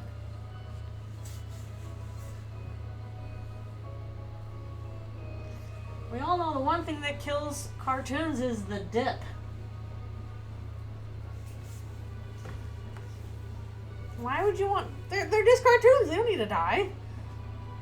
Oh, that's bizarre. Okay. In today's day and age, not necessarily a good idea to write it that way. Because, goodness knows, every new season is a blessing. Ugh. Ugh. I probably shouldn't complain about that right now. But it's rough in the industry. Rough.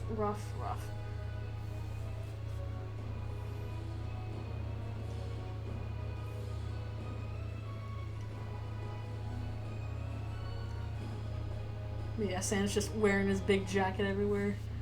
He's like, I'm just big boned. And also fat.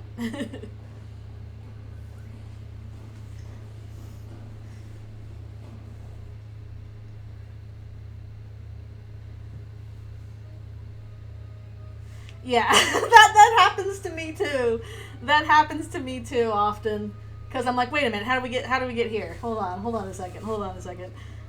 That's why I'm kind of like, again, it's funny. I'm like, oh yeah, half human Susie, totally. As soon as somebody's like, human Des, I'm like, no, wrong, no. Incorrect, no.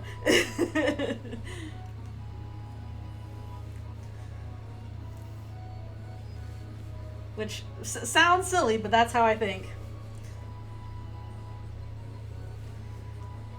Yeah, well, I'm not going to be using Disney Plus then. Dana remains based, true. I'm excited for more Knights of Guinevere when that's out, for one thing.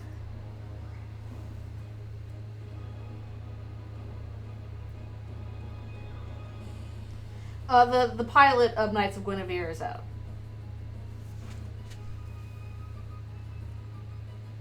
Also, I need to watch the pilot of Mighty Nine. Gotta do that. Alright, be right back for one more stretch and etc.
Coming back.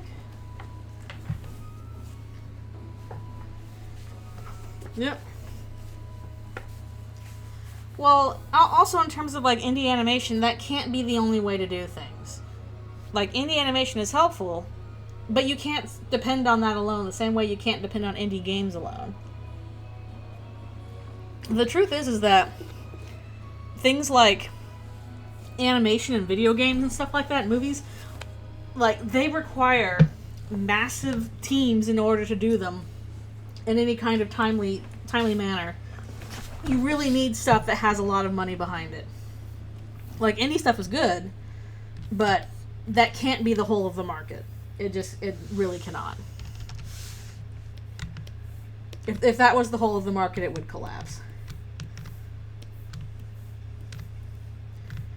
You need big budget things too.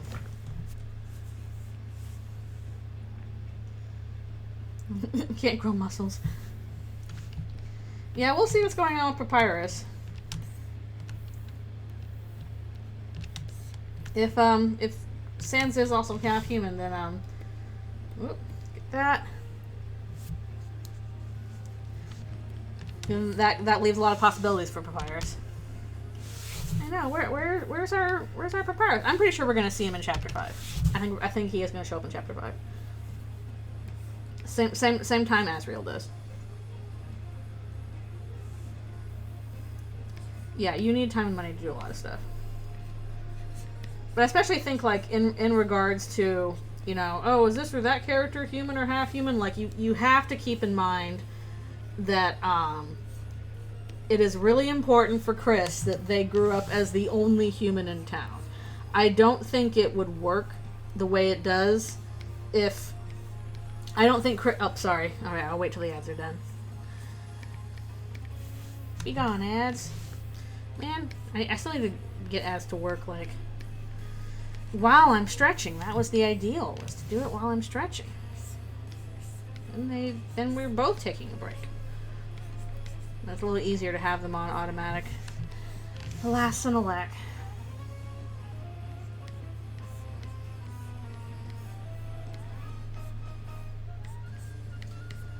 We'll wait for that to be done. And meanwhile, jaunty music while Chris points sword while not looking at what they're pointing at.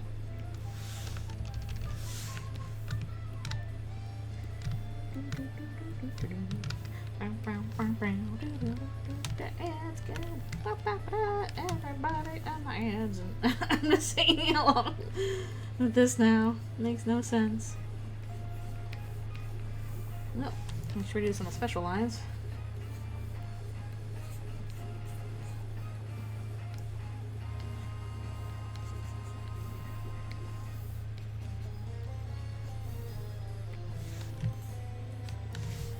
Why do I keep making Rousey's face so cute when he's small? Small, cute, little angry demon face. Looking like a ooh-woo guy here or something. I don't know. Kinda don't want that, actually. Please no ooh-woos. You should be a little bit of a spooper. A scary. Mysterious. And giant Rousey costume. I'm back! Welcome back. Alright. Welcome back to Mads. I waited until you were done. But basically... Oh, about Papyrus. Well, what I was starting to say is that I don't think that if you're going to go on with, you know, oh, so-and-so is human or half-human, you really have to take into account the fact that the way Chris is about their own humanity, it's not going to work if they had another human in their life. I think they would have had to have grown up around all monsters. And the reason why I think it could work with Sans and Susie is that they are new to town. That they are new in Chris's life. But Chris, for most of their life, pretty much up until around this point, they are the only human in town, and I think that's the only way it's going to work, that they have the issues that they have, is if they're the only human in town. So nobody else, just them. Susie and Sans potentially are, you know, they're new to town. This is the exceptions. But in terms of Papyrus, I'm not sure. It could go either way in regards to that. The reason why, for like the theory video and stuff like that, I have Papyrus looking like a human is, one, that would be an explanation as to why we have not seen him yet. Because that is an open question. Okay, why can't we see Papyrus? What's going on with him? If he looks very different from what we expect, that's a possible reason why. And it's also, again, since this has been me, you know, I've been suspicious of this since chapter 1, where, okay, Sans invites us over to hang out with Papyrus, and then that hangout just does not happen. It's like, okay, you know, assuming this is all true, it's like, all right, Sans, you have just asked, you know, like, Sans is basically going, hey, only human in town that I have ostensibly just met, I want you to hang out with my younger brother. One-on-one, just you two, because he needs friends, but refuses to leave the house for some reason. Just that combination of factors, I'm like, huh.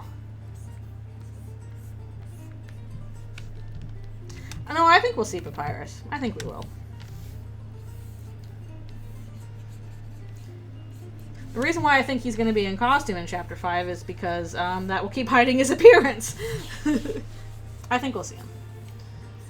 And, like, if he is on the Gaster list of, like, you know, characters that will, you know, might show up in the Dark World, then I think we'll see him probably around the same time we see Asriel, as Sans has said.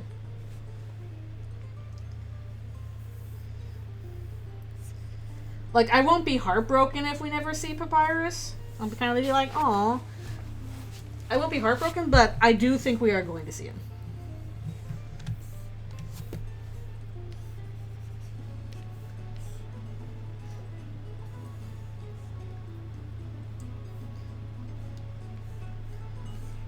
No girls or boys are allowed. Only Papyrus allowed. Yeah, Papyrus is fun. Yeah, all human. More proof. All humans are non-binary, which I still like that idea. Like, what's with these weird monsters and their genders? Oh, okay. I don't know. I think that would be fun. But yeah, I think there is a possibility that Papyrus is, assuming that, you know, no, I don't think humans are extinct. I think they're still around. They still make, like, you know, pop culture and stuff. I definitely don't think they're extinct in Undertale, because they could literally go outside and there's a city there. So no, I think they're there.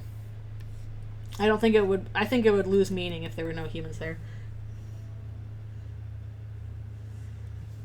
Yeah, that would be funny. I know. Just like usually in fantasy, it's like, oh, humans have the weird concepts of gender and stuff like that. Yeah, exactly. It could be a situation where, okay, they're half-brothers, which is why they're different in physique.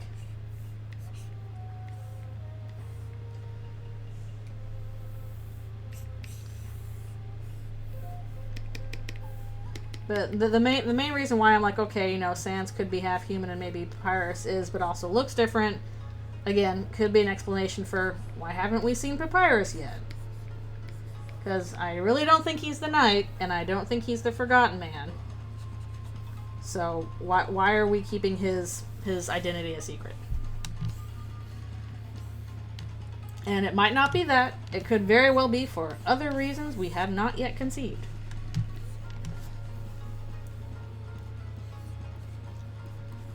But Papyrus looking like that, one, again, could tie into some, like, weird things, the way he is in Undertale, which is a little weird sometimes. You know what? I'm not really of a mind that Gaster's related to Sans Papyrus as a family member. I've never really been big into that. If that happened, I'd be like, okay. But, I've never really been a huge fan of it.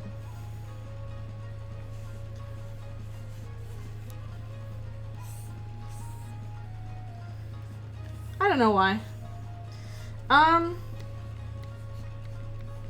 It's because I'm not sure what that would do. How did I handle Gaster in the Undertale comic? They were not related. They were work colleagues. That is how I handled it in that comic.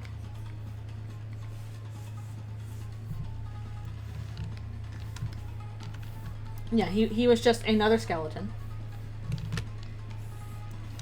Not everybody has to be related. So, if they were related, I'd be like, okay, I can buy this. But if they were not related, I would be like, nah. I would not be like, nah, doesn't make sense. I'd be like, okay. I think it can work either way. I still understand the green thing. I'm sorry, I don't understand it. I was already complaining about this earlier. I don't understand. I feel like I'm out of the loop on memes again. I'm too old for your memes. I'm too old. Bring back that boy.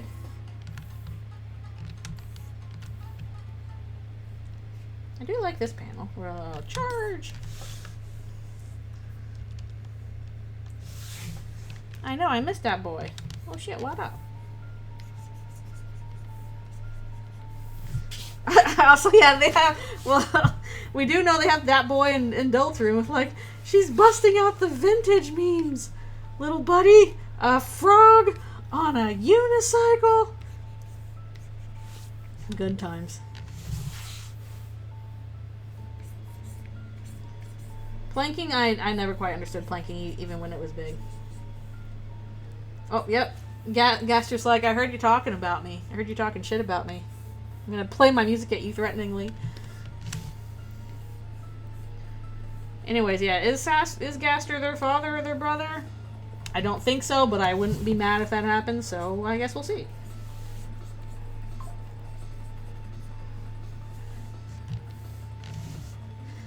It's rude to talk about someone who's listening. It's rude to talk about someone who's listening. What was the first meme I remember seeing online? Probably some cheeseburger cat stuff. Who is the mother? Good? I don't know. Question. I don't know. I'm not going to ask that. That's his business. That's his business. Actually, if I'm going to say what would I consider the first meme, and that the thing that was passed around like a viral, thing to look at, probably that one animation that was made a very long time ago. It was like a CG animation of like an alien that's singing "I Will Survive" by, I don't know who is the Bee Gees, whoever sings "I Will Survive," and they're just like singing this song, in a disco floor, and then a disco ball falls on them and like crushes them in the middle of the song, and that's just like where the song ends. And like, I thought that was the funniest possible thing, like 25 years ago. I'm sure that my friends would just crack up laughing. That and All Your Base Are Belong to Us. Thought All Your Base was the funniest thing in the world.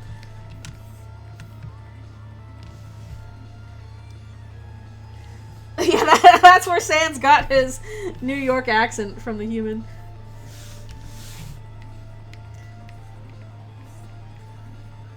But I'm part monster and part New Yorker.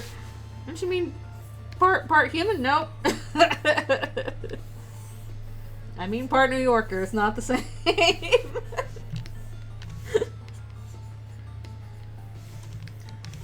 Forget about it. New York.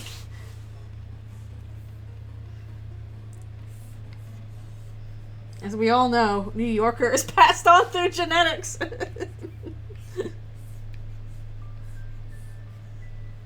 I'm part Texan. I guess I'm part Texan. I was born in Texas. I didn't stay there long enough for an accent, though.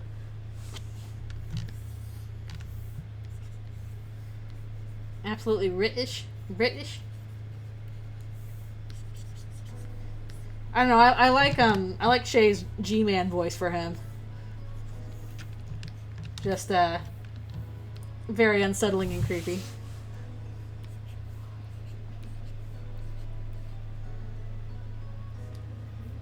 Yes. New York.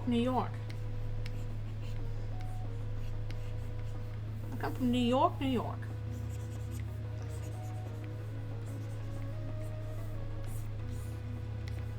Imagine Toriel likes, part of the reason Toriel likes Sans is like, he has such a funny accent. Chris, have you heard his funny accent? Chris just deadpan. Mom, we all have Boston accents. Our accents are already funny.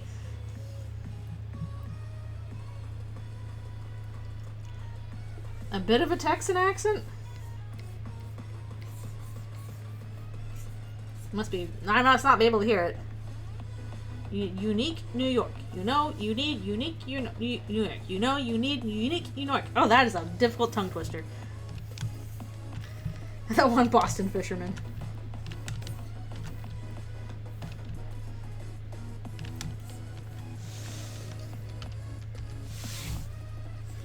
Like, I can do the second half. Unique New York. Unique New York. Unique New York. Unique. Ugh. Oh, that's a tough one.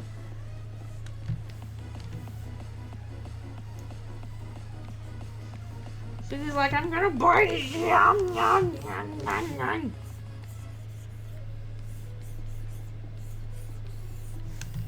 That's the solution. That's Susie. That's your solution to everything, is to bite it.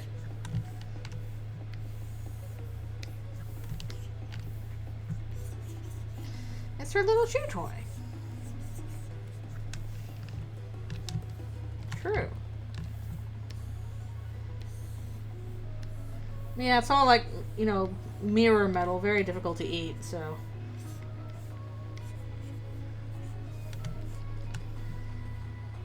Means business. I'll bite your arm off eventually.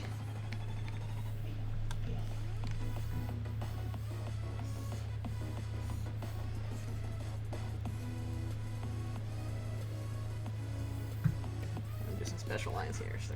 Knack, knack, knack, knack, whatever the noise is.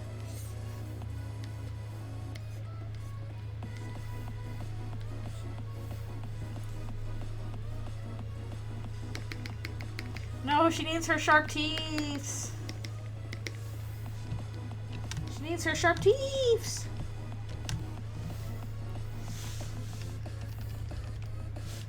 Don't deny her her cool sharp teeth.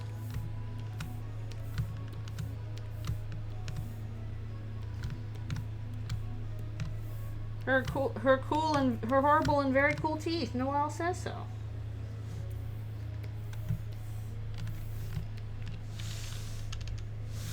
Elephant was like, oh, her teeth are horrible. That's so cool.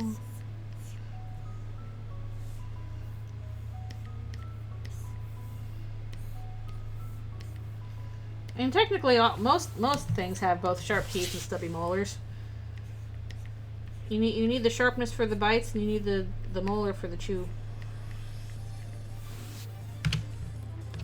A lot of animals in nature have that.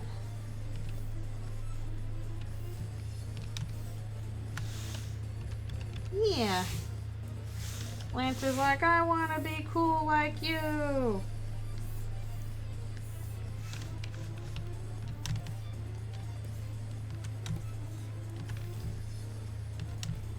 She's like, I need to defeat this guy? Well, I'll do that by biting.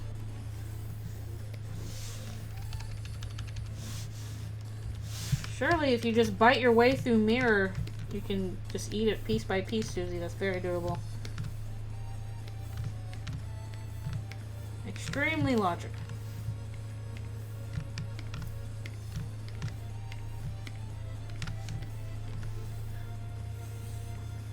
No, I do want Susie to keep her cool teeth.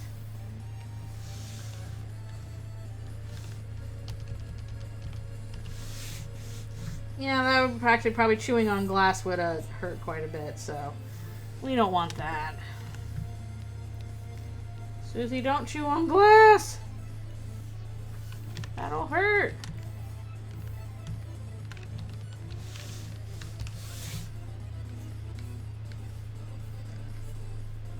That'll be ouchie supreme. Ooh, yeah. I used to eat a lot of tortilla chips, and now I've kind of stopped.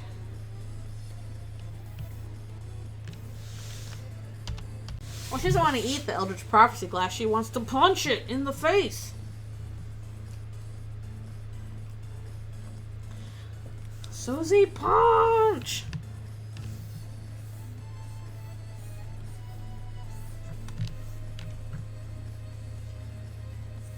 Tortilla chips are tasty. I just realized, oh, I'm probably getting too much sodium from these, so and I gotta be careful about that, so I'm switching to apple. Still a tasty treat, less sodium.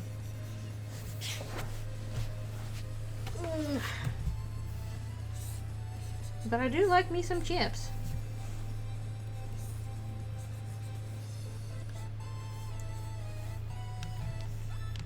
Yeah, you don't want to feel like crap. That's not fun. That's the real pain of getting older. Is you're like, I still want to eat that sweet thing, but if I eat it, I'm gonna feel like crap. It becomes a trade-off. Will I eat the sweet thing even if I feel like crap later? Will I eat something less yummy, knowing that I will not destroy myself? Unfair, unfair.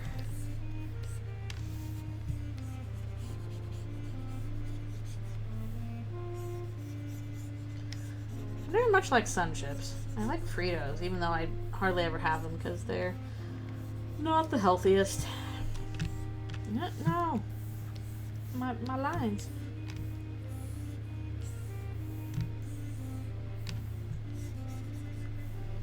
My lines.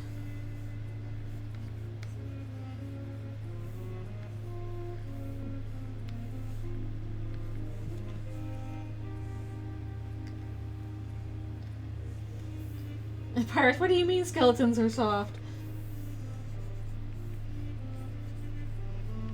Me, the great Papyrus.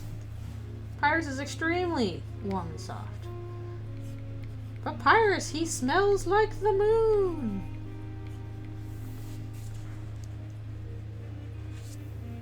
Very soft, full of calcium.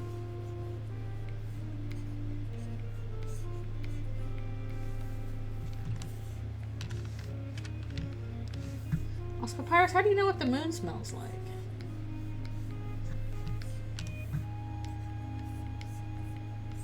Have you been to the moon, Papyrus?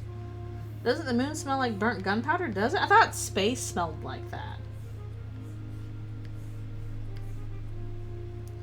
Is the moon gonna smell the same as space? Because the moon is in space? Or does the moon smell different? Yeah, I thought I heard that space is what kind of smells like a burnt smell. Which I guess makes sense because most of what's out there are things that are burning. Like stars. And radiation and whatever.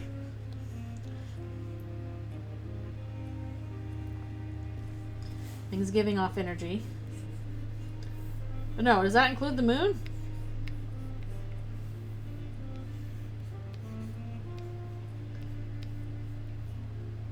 Maybe because the moon doesn't have an atmosphere, you can't smell anything on the moon, you're just smelling space.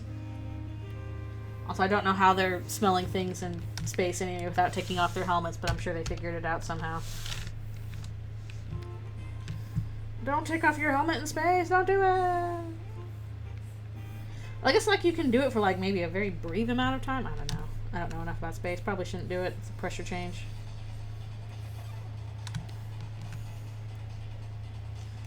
It smells like toast because they're having a stroke.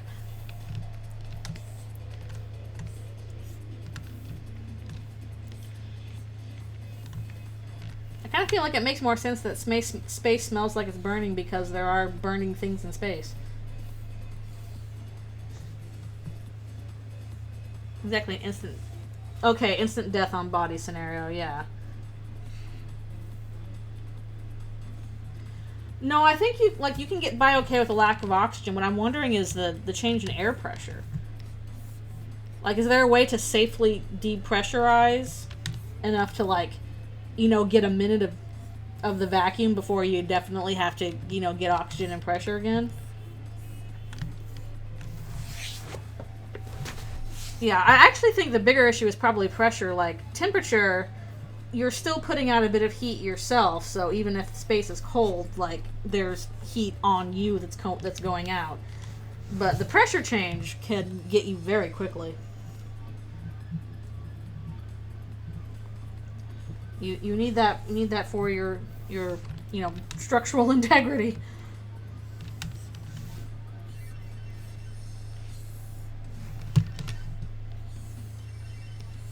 Maybe they just I don't know, had objects that were in space, or they brought objects from space, brought those into the capsule, and huh, this smells like burnt gunpowder.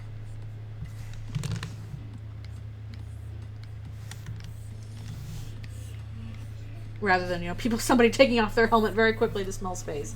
I don't think they did that. If they did, I want to know about it. But I don't think that's doable, mostly for the pressure reason.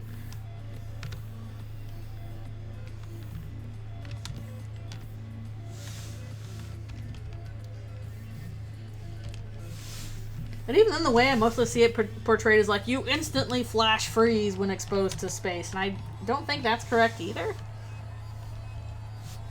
I don't think you instantly explode. I don't think you instantly flash freeze, but I'm not sure what happens. I don't really want to find out.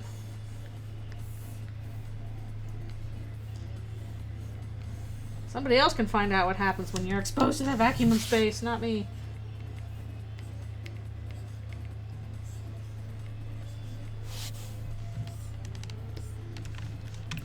I was reading something recently on Tumblr, I think, about a guy who a while ago like accidentally stuck his face into a particle accelerator when it was turned on. And he survived, which is wild, but like weird things happened as a result. Like they totally thought he would die from it because, you know, we just got blasted with you know, protons or whatever going however many miles per hour. And no, he lived. They didn't die on Apollo 13.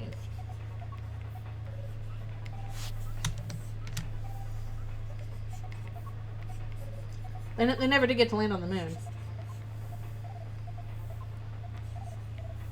That's one of my favorite movies when I was young, was the Apollo 13 movie.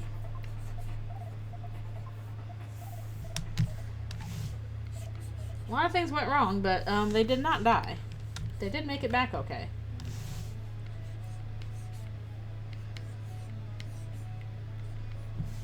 Ironically went better than the poor Challenger shuttle launch, which people did die on that, which was very sad.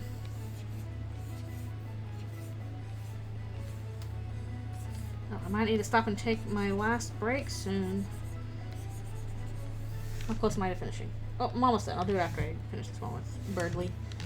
Burbly.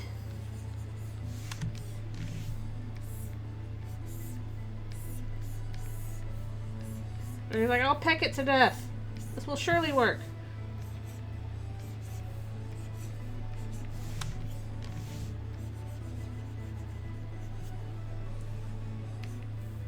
Oh yeah, the Columbia shuttle. Yeah, I guess that's true. I feel like this might have been like a really early memory for me, but like not well enough for me to really remember what happened. I think in both of those cases the problem was pressure as well.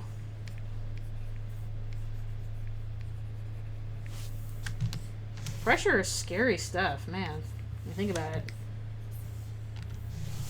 Like the Byford Dolphin incident, like that's terrifying. That was another thing of pressure going horribly wrong.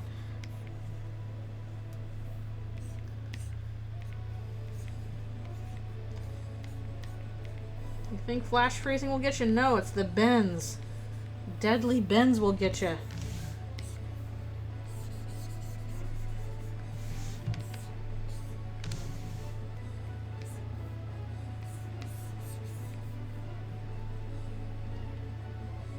Oh, okay. Re-entry thing. Yeah, I don't remember that at all. I feel like I remember the Challenger most. No, wait, no, I don't remember the Challenger. I wasn't alive for that. Was I? Good grief. My sense of time is all gablech.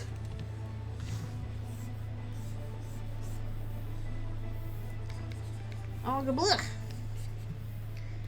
Anyways, pressure. That's what's really, really terrifying.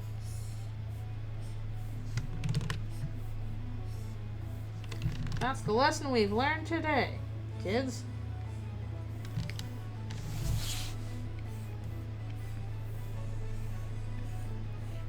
So my dad almost got his face knocked off was because of steam pressure. Alright, cool. I think we've gotten this. Let's save and do a stretch. And then we'll do one more session.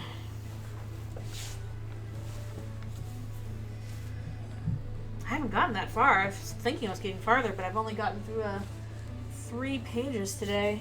But that's probably just because these are complicated pages, lots going on in them. This is not a conversation, this is a boss battle. Those tend to require a lot of drawing. And if that is the case, then we can probably keep doing more of this next week.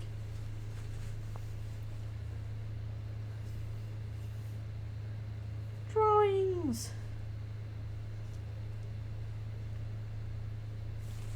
Drawings. I'm trying to remember, like, what were major news stories that I remember when I was a kid? Like, just barely, you know, starting to understand news things happening. And I think one of the first news stories that, like, you know, was a really big deal when I was a little kid. One, the O.J. Simpson trial. That was a big deal when I was a kid, and that we kind of stopped class to listen to the verdict on it. That, or I think I vaguely remember also baby Jessica trapped in the well. I think that also happened. That might be my earliest big news story that was happening when I was young. At least that one had a happy ending. That could have gone much worse.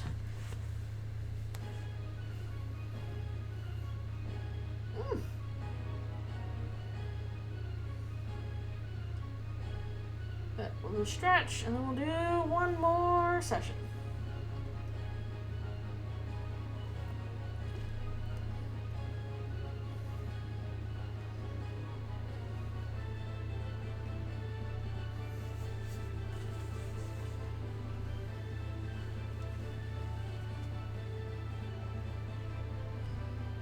Balloon Boy? Was that the boy that was like really immunocompromised, so they put him like in a big ball? Or is that something else?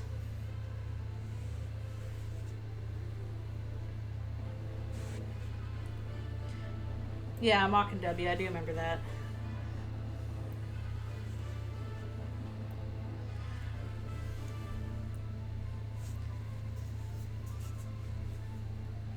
Oh, okay, I don't recall that at all. Wow.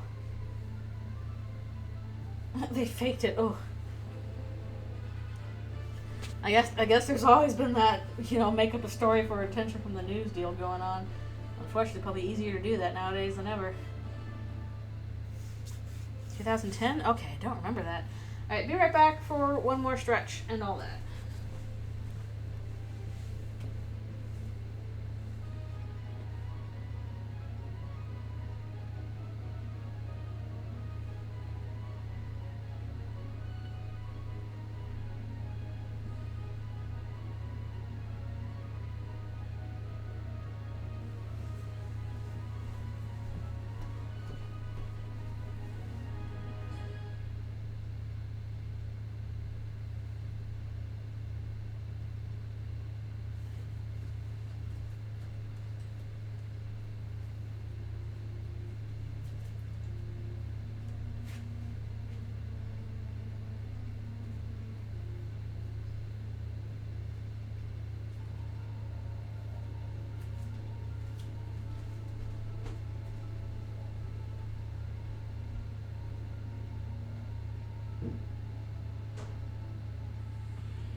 Return. Let's do one more session here. I gotta run off to the many things I still gotta do today. But I got 3 out of, I think this is a 18 pager done. Yeah, this is gonna be 2 parts. This is a 2-parter again. Alright, let's get Noel's antlers on.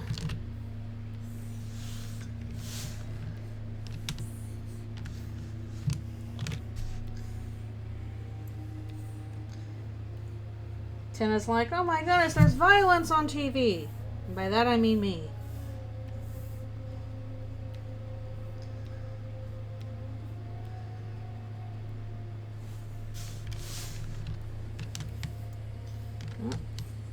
Okay. Well, I think some of these guys I'm going to have to do later. Seems today that all Tenna sees. No CSI Miami.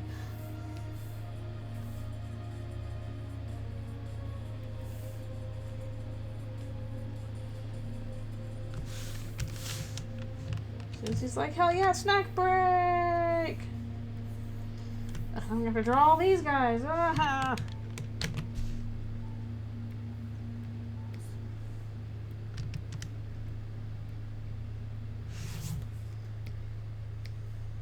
Alright, time for lots more of this. See how far we get. This is why this part's taking me forever to do. There's a lot going on in there. It's also why it's going to take me forever to do certain parts in the ending. Crowd scenes, crowd scenes. We love them. No, we don't.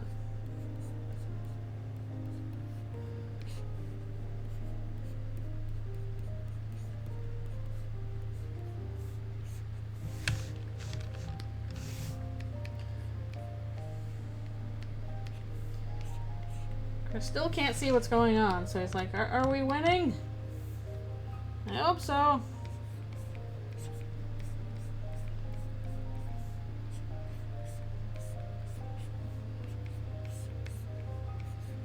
Yeah, with how far we've gotten, we'll probably do more of this next week as well.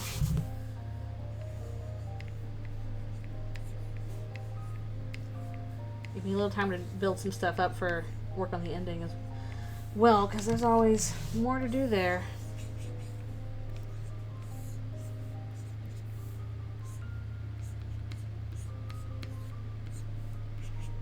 I don't know if I ever watched much CSI. Maybe a little bit.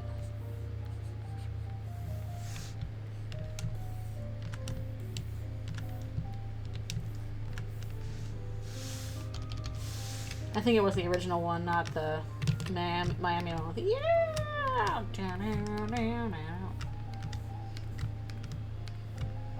My terrible CSI Miami opening impression.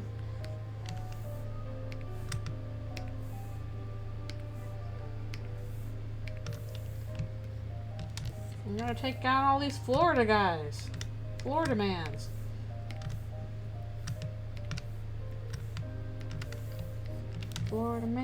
Florida man, does whatever our Florida can. Can he commit a weird crime? Yes, he can, all the time. Watch out, here comes Florida man.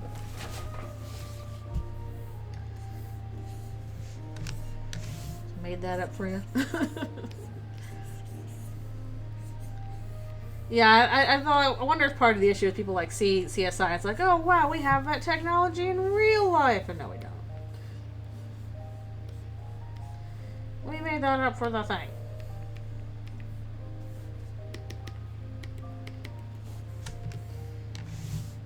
Enhance the security footage.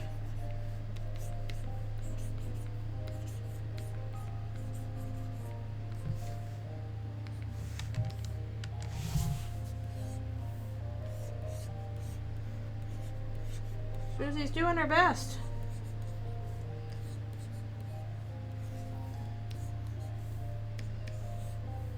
If I bite hard enough, eventually I'll hit bone. No, there are no bones on this guy, probably because giant ant. Ants don't have bones. They're insects. They have exoskeletons.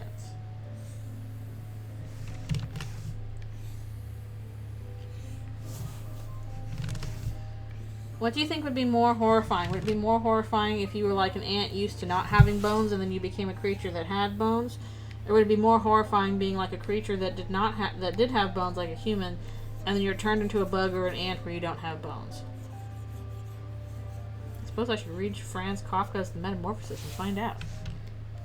Or Animorphs, or both.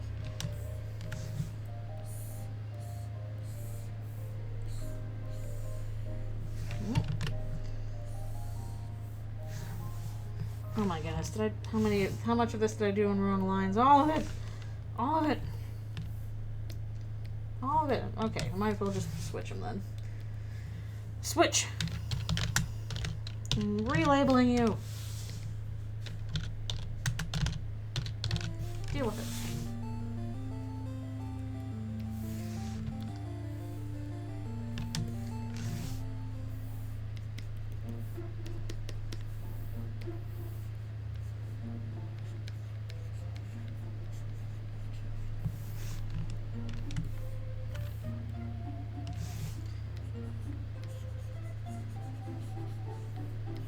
We're still fighting bravely for our big goal. I need to turn you off so we can see what we're doing.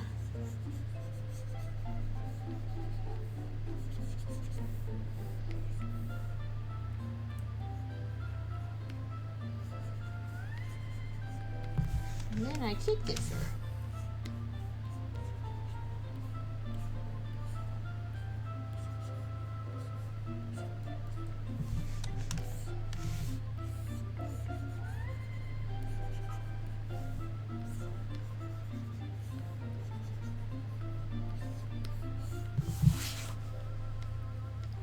Alfie's theme song. And I think it would be cool if we actually got to see a Alfie's boss battle, since we didn't get one in Undertale. Like, if we must revisit Undertale characters, I want to see a battle against Alfie's.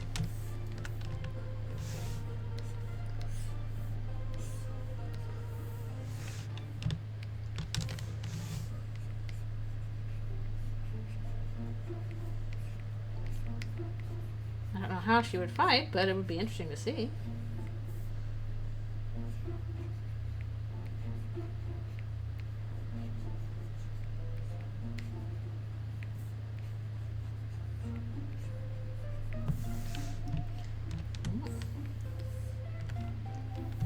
What's we got going on here?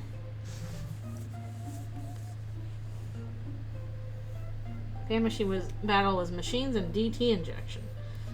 Well, problem is we can't really do that here. Determination doesn't work the same.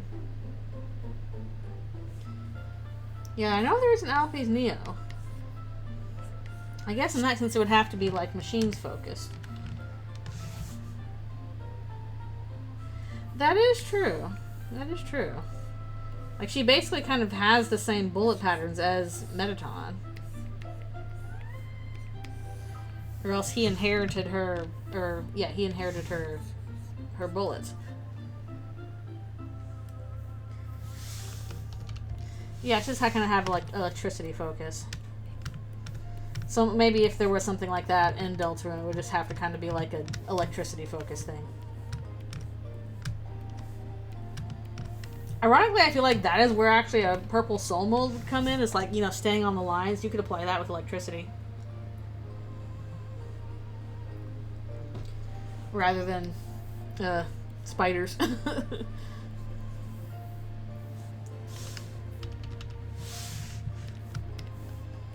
We did get green soul mode back, and still haven't done dark blue.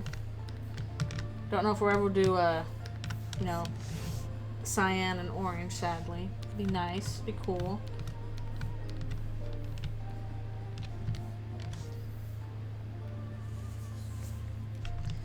But if we're gonna do purple soul mode, like something like that with you know, stay on the lines or else, that could work in an electricity based sense.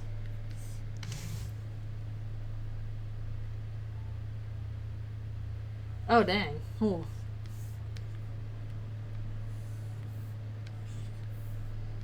I guess that'd have to be like a swap fell or under or fell swap? I don't remember how all those work.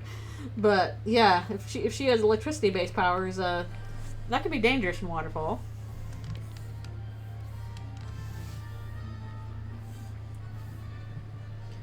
Any version that has her in Waterfall, yeah.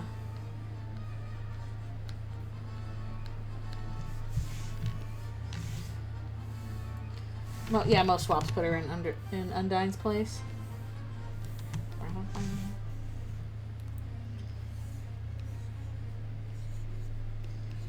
Not enough done with Alfie's work with electricity. It seems like she is a talented engineer. She built Mettaton a transforming body. Just biology, not so much. But honestly, I kind of wonder, like, would anybody have figured out, oh no, putting, like, too much determination into these monsters will cause them to melt? Like, they barely knew what determination was at the time. They were just figuring that out.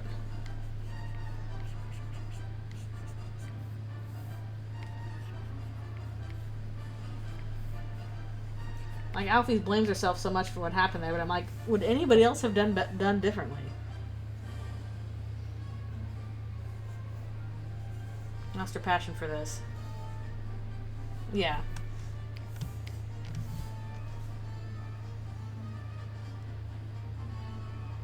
Yep, she says it directly.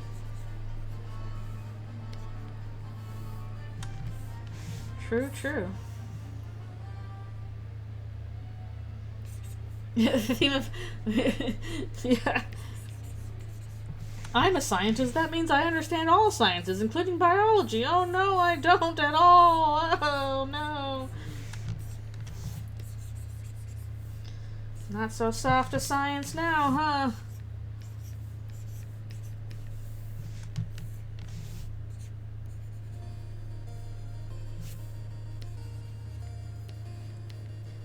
Then again, especially like since it seems in Undertale, human and monster biology is operating under some pretty different rules.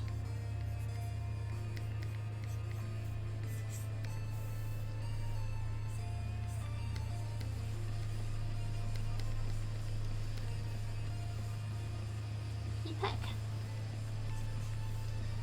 He attack, and then he snack.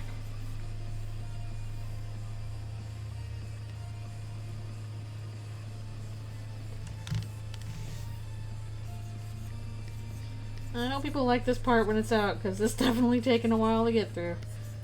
I am now realizing.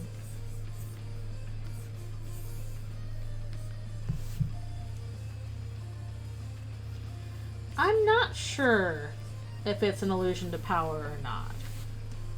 I'm not sure. The most I've noticed is that, like, okay.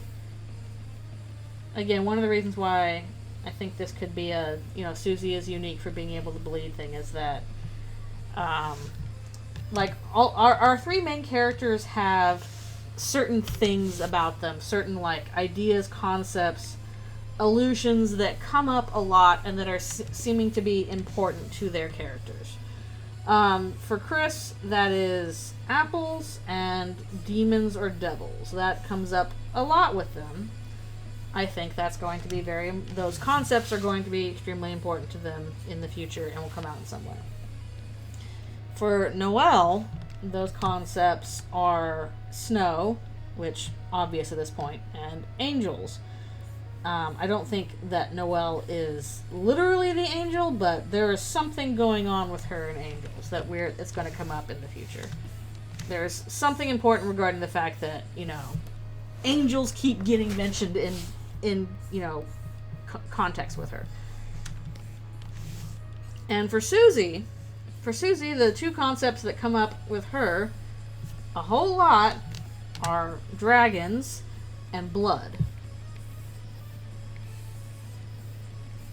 And we're getting a bit more of what the dragon thing might mean, but blood is still up in the air. But blood comes up with Susie a weird amount.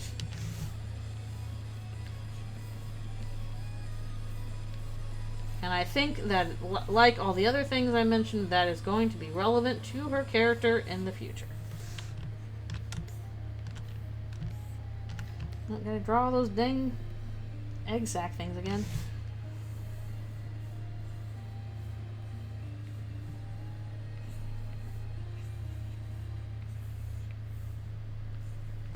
Which is basically why I'm not convinced that, Susie bleeding doesn't mean anything. It's just all monsters have blood. No, I think blood means something to Susie specifically because she brings it up a lot, like kind of a weird amount. Again, same way that angels keep coming up with Noelle. Apples and certainly demons and devils keep coming up with Chris. So this will be relevant in the future.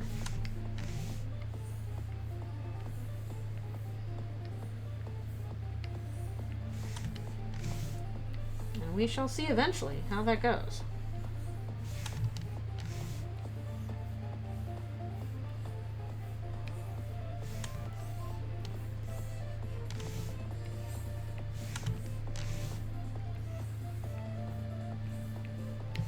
But yeah, what blood means on a broader scale, like thematically, I'm not sure.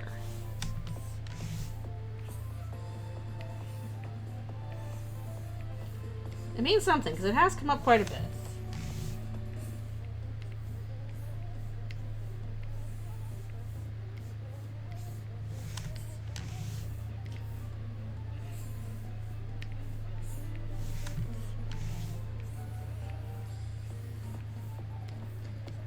Like on a more thematic scale, just be kind of like its usual thing, which is like portent to life. Blood is usually used in stories to be like, this person is alive. It is vitality, often. Ow. Ouchie on my nose. Ouch.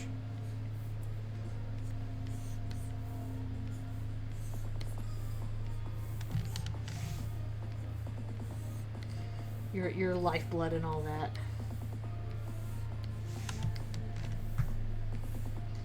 But who knows? Might play out a little differently here. Alright, that one took a while. We'll see what we can do in 10 minutes, because I gotta stop soon.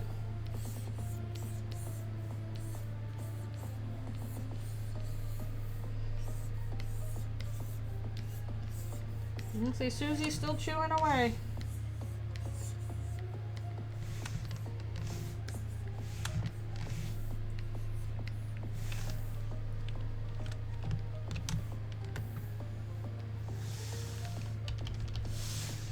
Nom nom nom nom nom. Now again, chewing on glass, not very fun. Do not recommend, even for the shoes.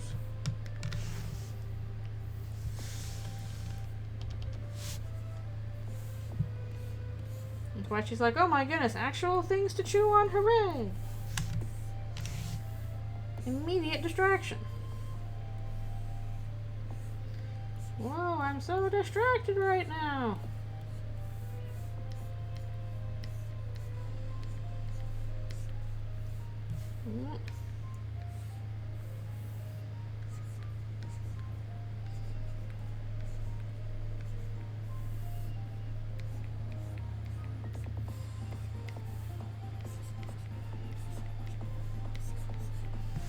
And she's leaving some marks on that. How do you get tooth marks off of a mirror? I don't know.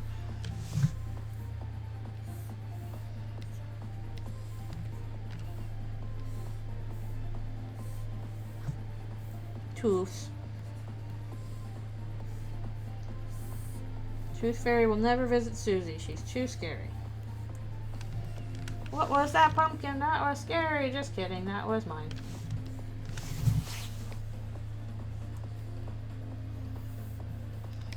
Here's the deal. So if Jackenstein and his pumpkin are two separate entities, then what is the pumpkin?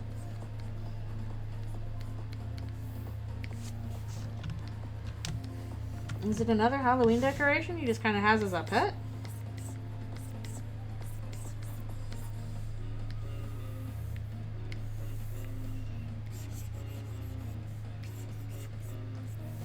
Or two.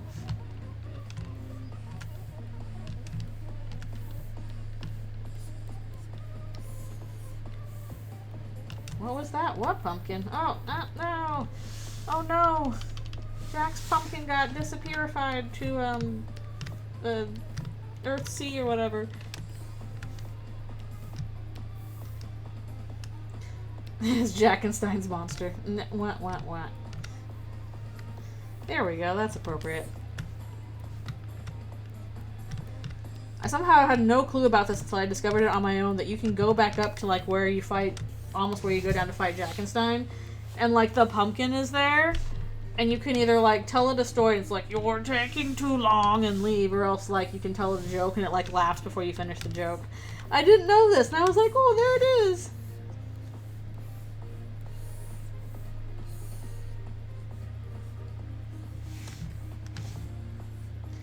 That's one impatient pumpkin monster. Intel driver. Shut up.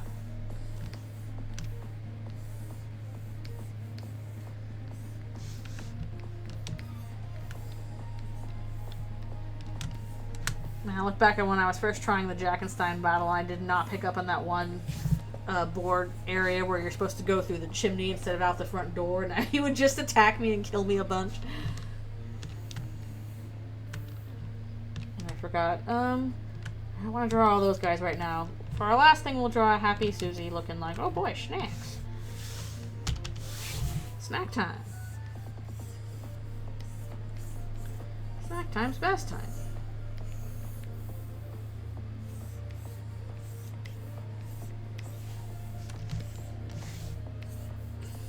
Instead of chewing on glass, why don't you chew on my minions?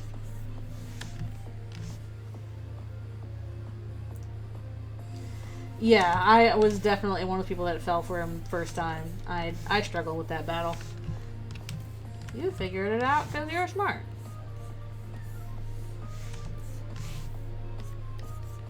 I still struggle. Like, I can get through, like, the first, like, the first and second phase is pretty okay. Third phase, I struggle with a bit. That's often where I'm like, okay, I'm just gonna pull out, you know, the tension bit. Oh yeah. I would say the knight is definitely toughest battle so far. Don't know when I'm gonna replay that one. But yeah, Juggle was hardest for me up until Mantle and the knight. Uh-oh. Even Garrison felt more doable. Yeah, that is true. The Mantle battle goes faster, even if you lose a lot. Because, whoa boy, am I not good at the Zelda style. Not my forte. Whereas, yeah, and also the Mantle battle, you can, like, immediately start up again if you lose.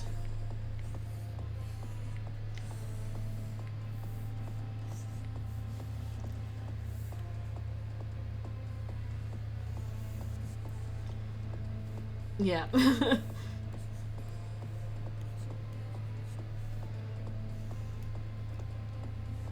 Yeah, there are certain parts of the green soul mechanic where I struggled.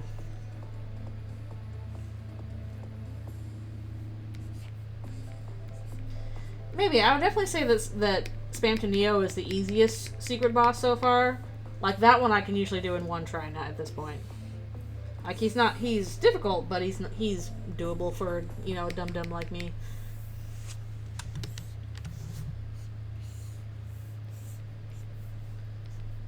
Whereas other ones I struggle more.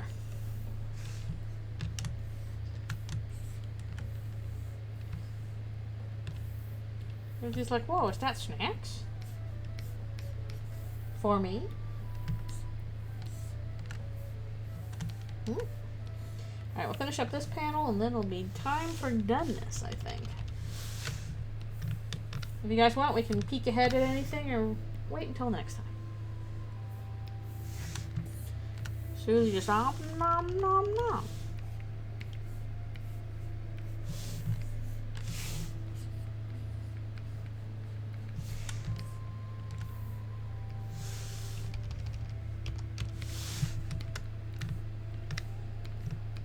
Susie can have some minions as a treat.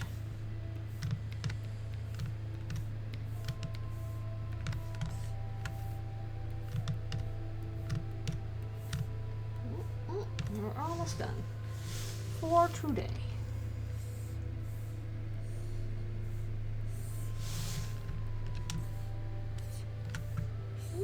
Yeah, carry it over into there. Stop that. Oh, thank you so much. I'm so glad you're enjoying it. I'm sorry I'm about to stop today. I just now reached my stopping point. I usually go from 9 a.m. to noon on Sundays for me, but thank you so much. Thank you so much. I will be playing games on Friday night, and then on next Sunday I will be drawing again. So thanks for stopping by. Silly Susies. Oh, stretch. Oh, yeah, but I gotta run off and get to the rest of my various things today. Thank you so much for stopping by, though. But yeah, I will, I guess I'll be starting up off on Friday, so that'll be fun. I gotta go and buy it. I'm glad I popped up for you, too. Very cool. Thank you for coming by. Oh, thank you for following. Excellent. Yeah, I'll be starting up off on Friday. We'll see how that goes. I gotta download and buy it. And then next Sunday, I should be doing more of this, working on this part more, because there's plenty to do for it. I'm just hoping to have it all finished by the end of the month. So eventually this part will be up, and I should be done by the end of the month. Thank you guys for coming and chatting with me as we make our way through this next part. There will be more of it in the future. And I always enjoy hanging out and talking with you guys. So I hope the rest of your day goes very well. Thanks so much for coming.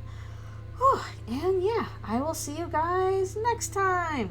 Alrighty, I will see you later.